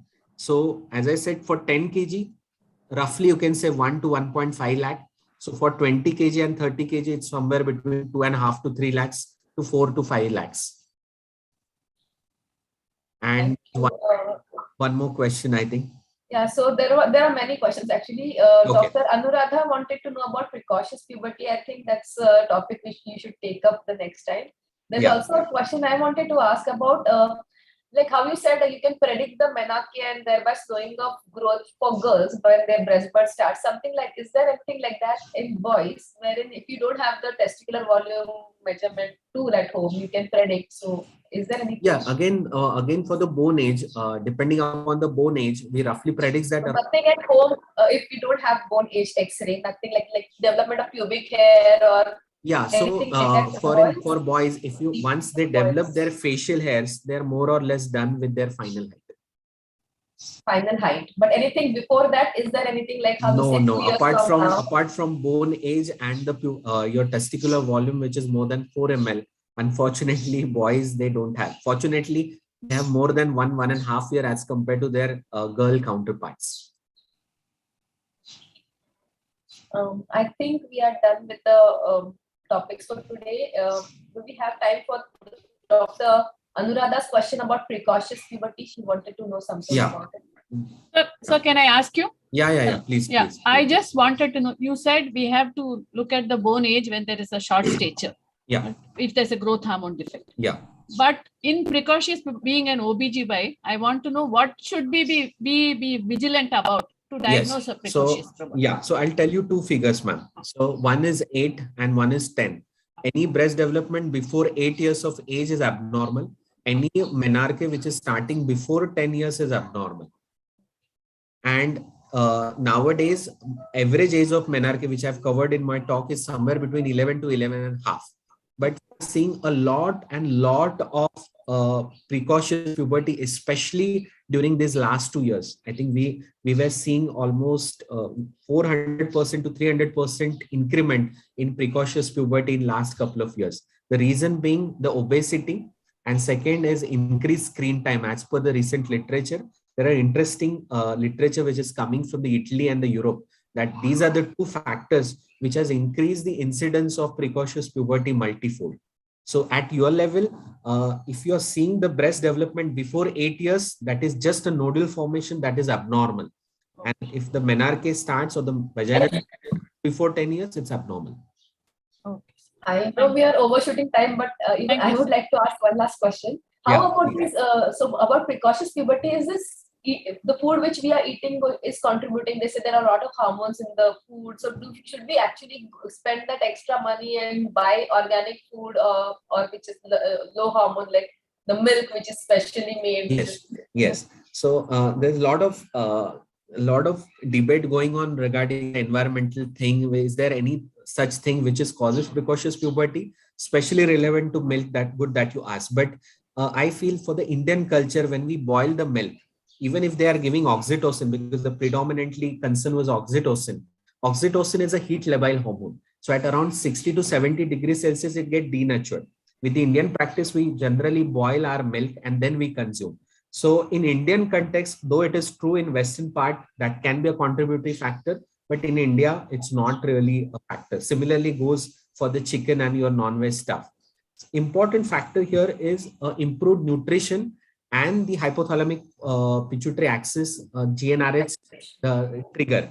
Now, if you have improved nutrition, then there is a peptide which is known as kisspeptin, which ultimately starts the HPG axis activation. So improved nutrition and obesity, and again obesity, will lead to a precocious puberty rather than just pick pointer those environmental things. They are very far and few. Thank you. Again, in Indian context with boiling practice, I think that's not a factor here. It's a relief to know. Can I ask a final question? Yes, sir. Please go. Is junk food related to precocious puberty? Yes, you can say that, sir. If it is because there is a lot of fat, there's a lot of saturated fat, and fat goes hand in hand with activating your HPG axis. So there is a certain limit with which the body can handle the fat. If there is too much of fat, it will send the signal to the pituitary gland and it gets activated the gonadal axis relatively early as compared to the 9 or 10 years the ideal it should be. Thank you very much. Thank you very much, sir. Thank you. So today we had a wonderful discussion with all the presenters, and we can see that even at 5:30 beyond, we can see that there are almost more than 80 participants are available. So that means that our interest is there in listening to all these topics. So our next masterclass is planned on 16 February. And so next we have 3 more speakers, in which one of the speaker is Dr. Mandar Bapai, who is a senior pediatrician, and he will be talking on the cough in children, when to treat and what to treat. Dr. Avisha will be the next speaker. His topic is not yet decided, but he will be speaking on one of the important pediatric orthopedic condition. And then it will be the last speaker would be Dr. Poorna Kurkure. She's a senior hemato-oncologist, and she'll be speaking on the surviving childhood cancer, what next. So we would like to welcome you for the next webinar also, and hope you would have liked today's session. Actually, I also learned so many things in today's lecture. So yeah, be stay healthy and enjoy these kind of sessions. Okay, so goodbye to everyone. Thank you for attending. Bye bye. And once again, thank you to the speakers, Dr. Priya and Dr. Prashant Patil. Thank you. Yeah. Yep. Bye. Bye bye.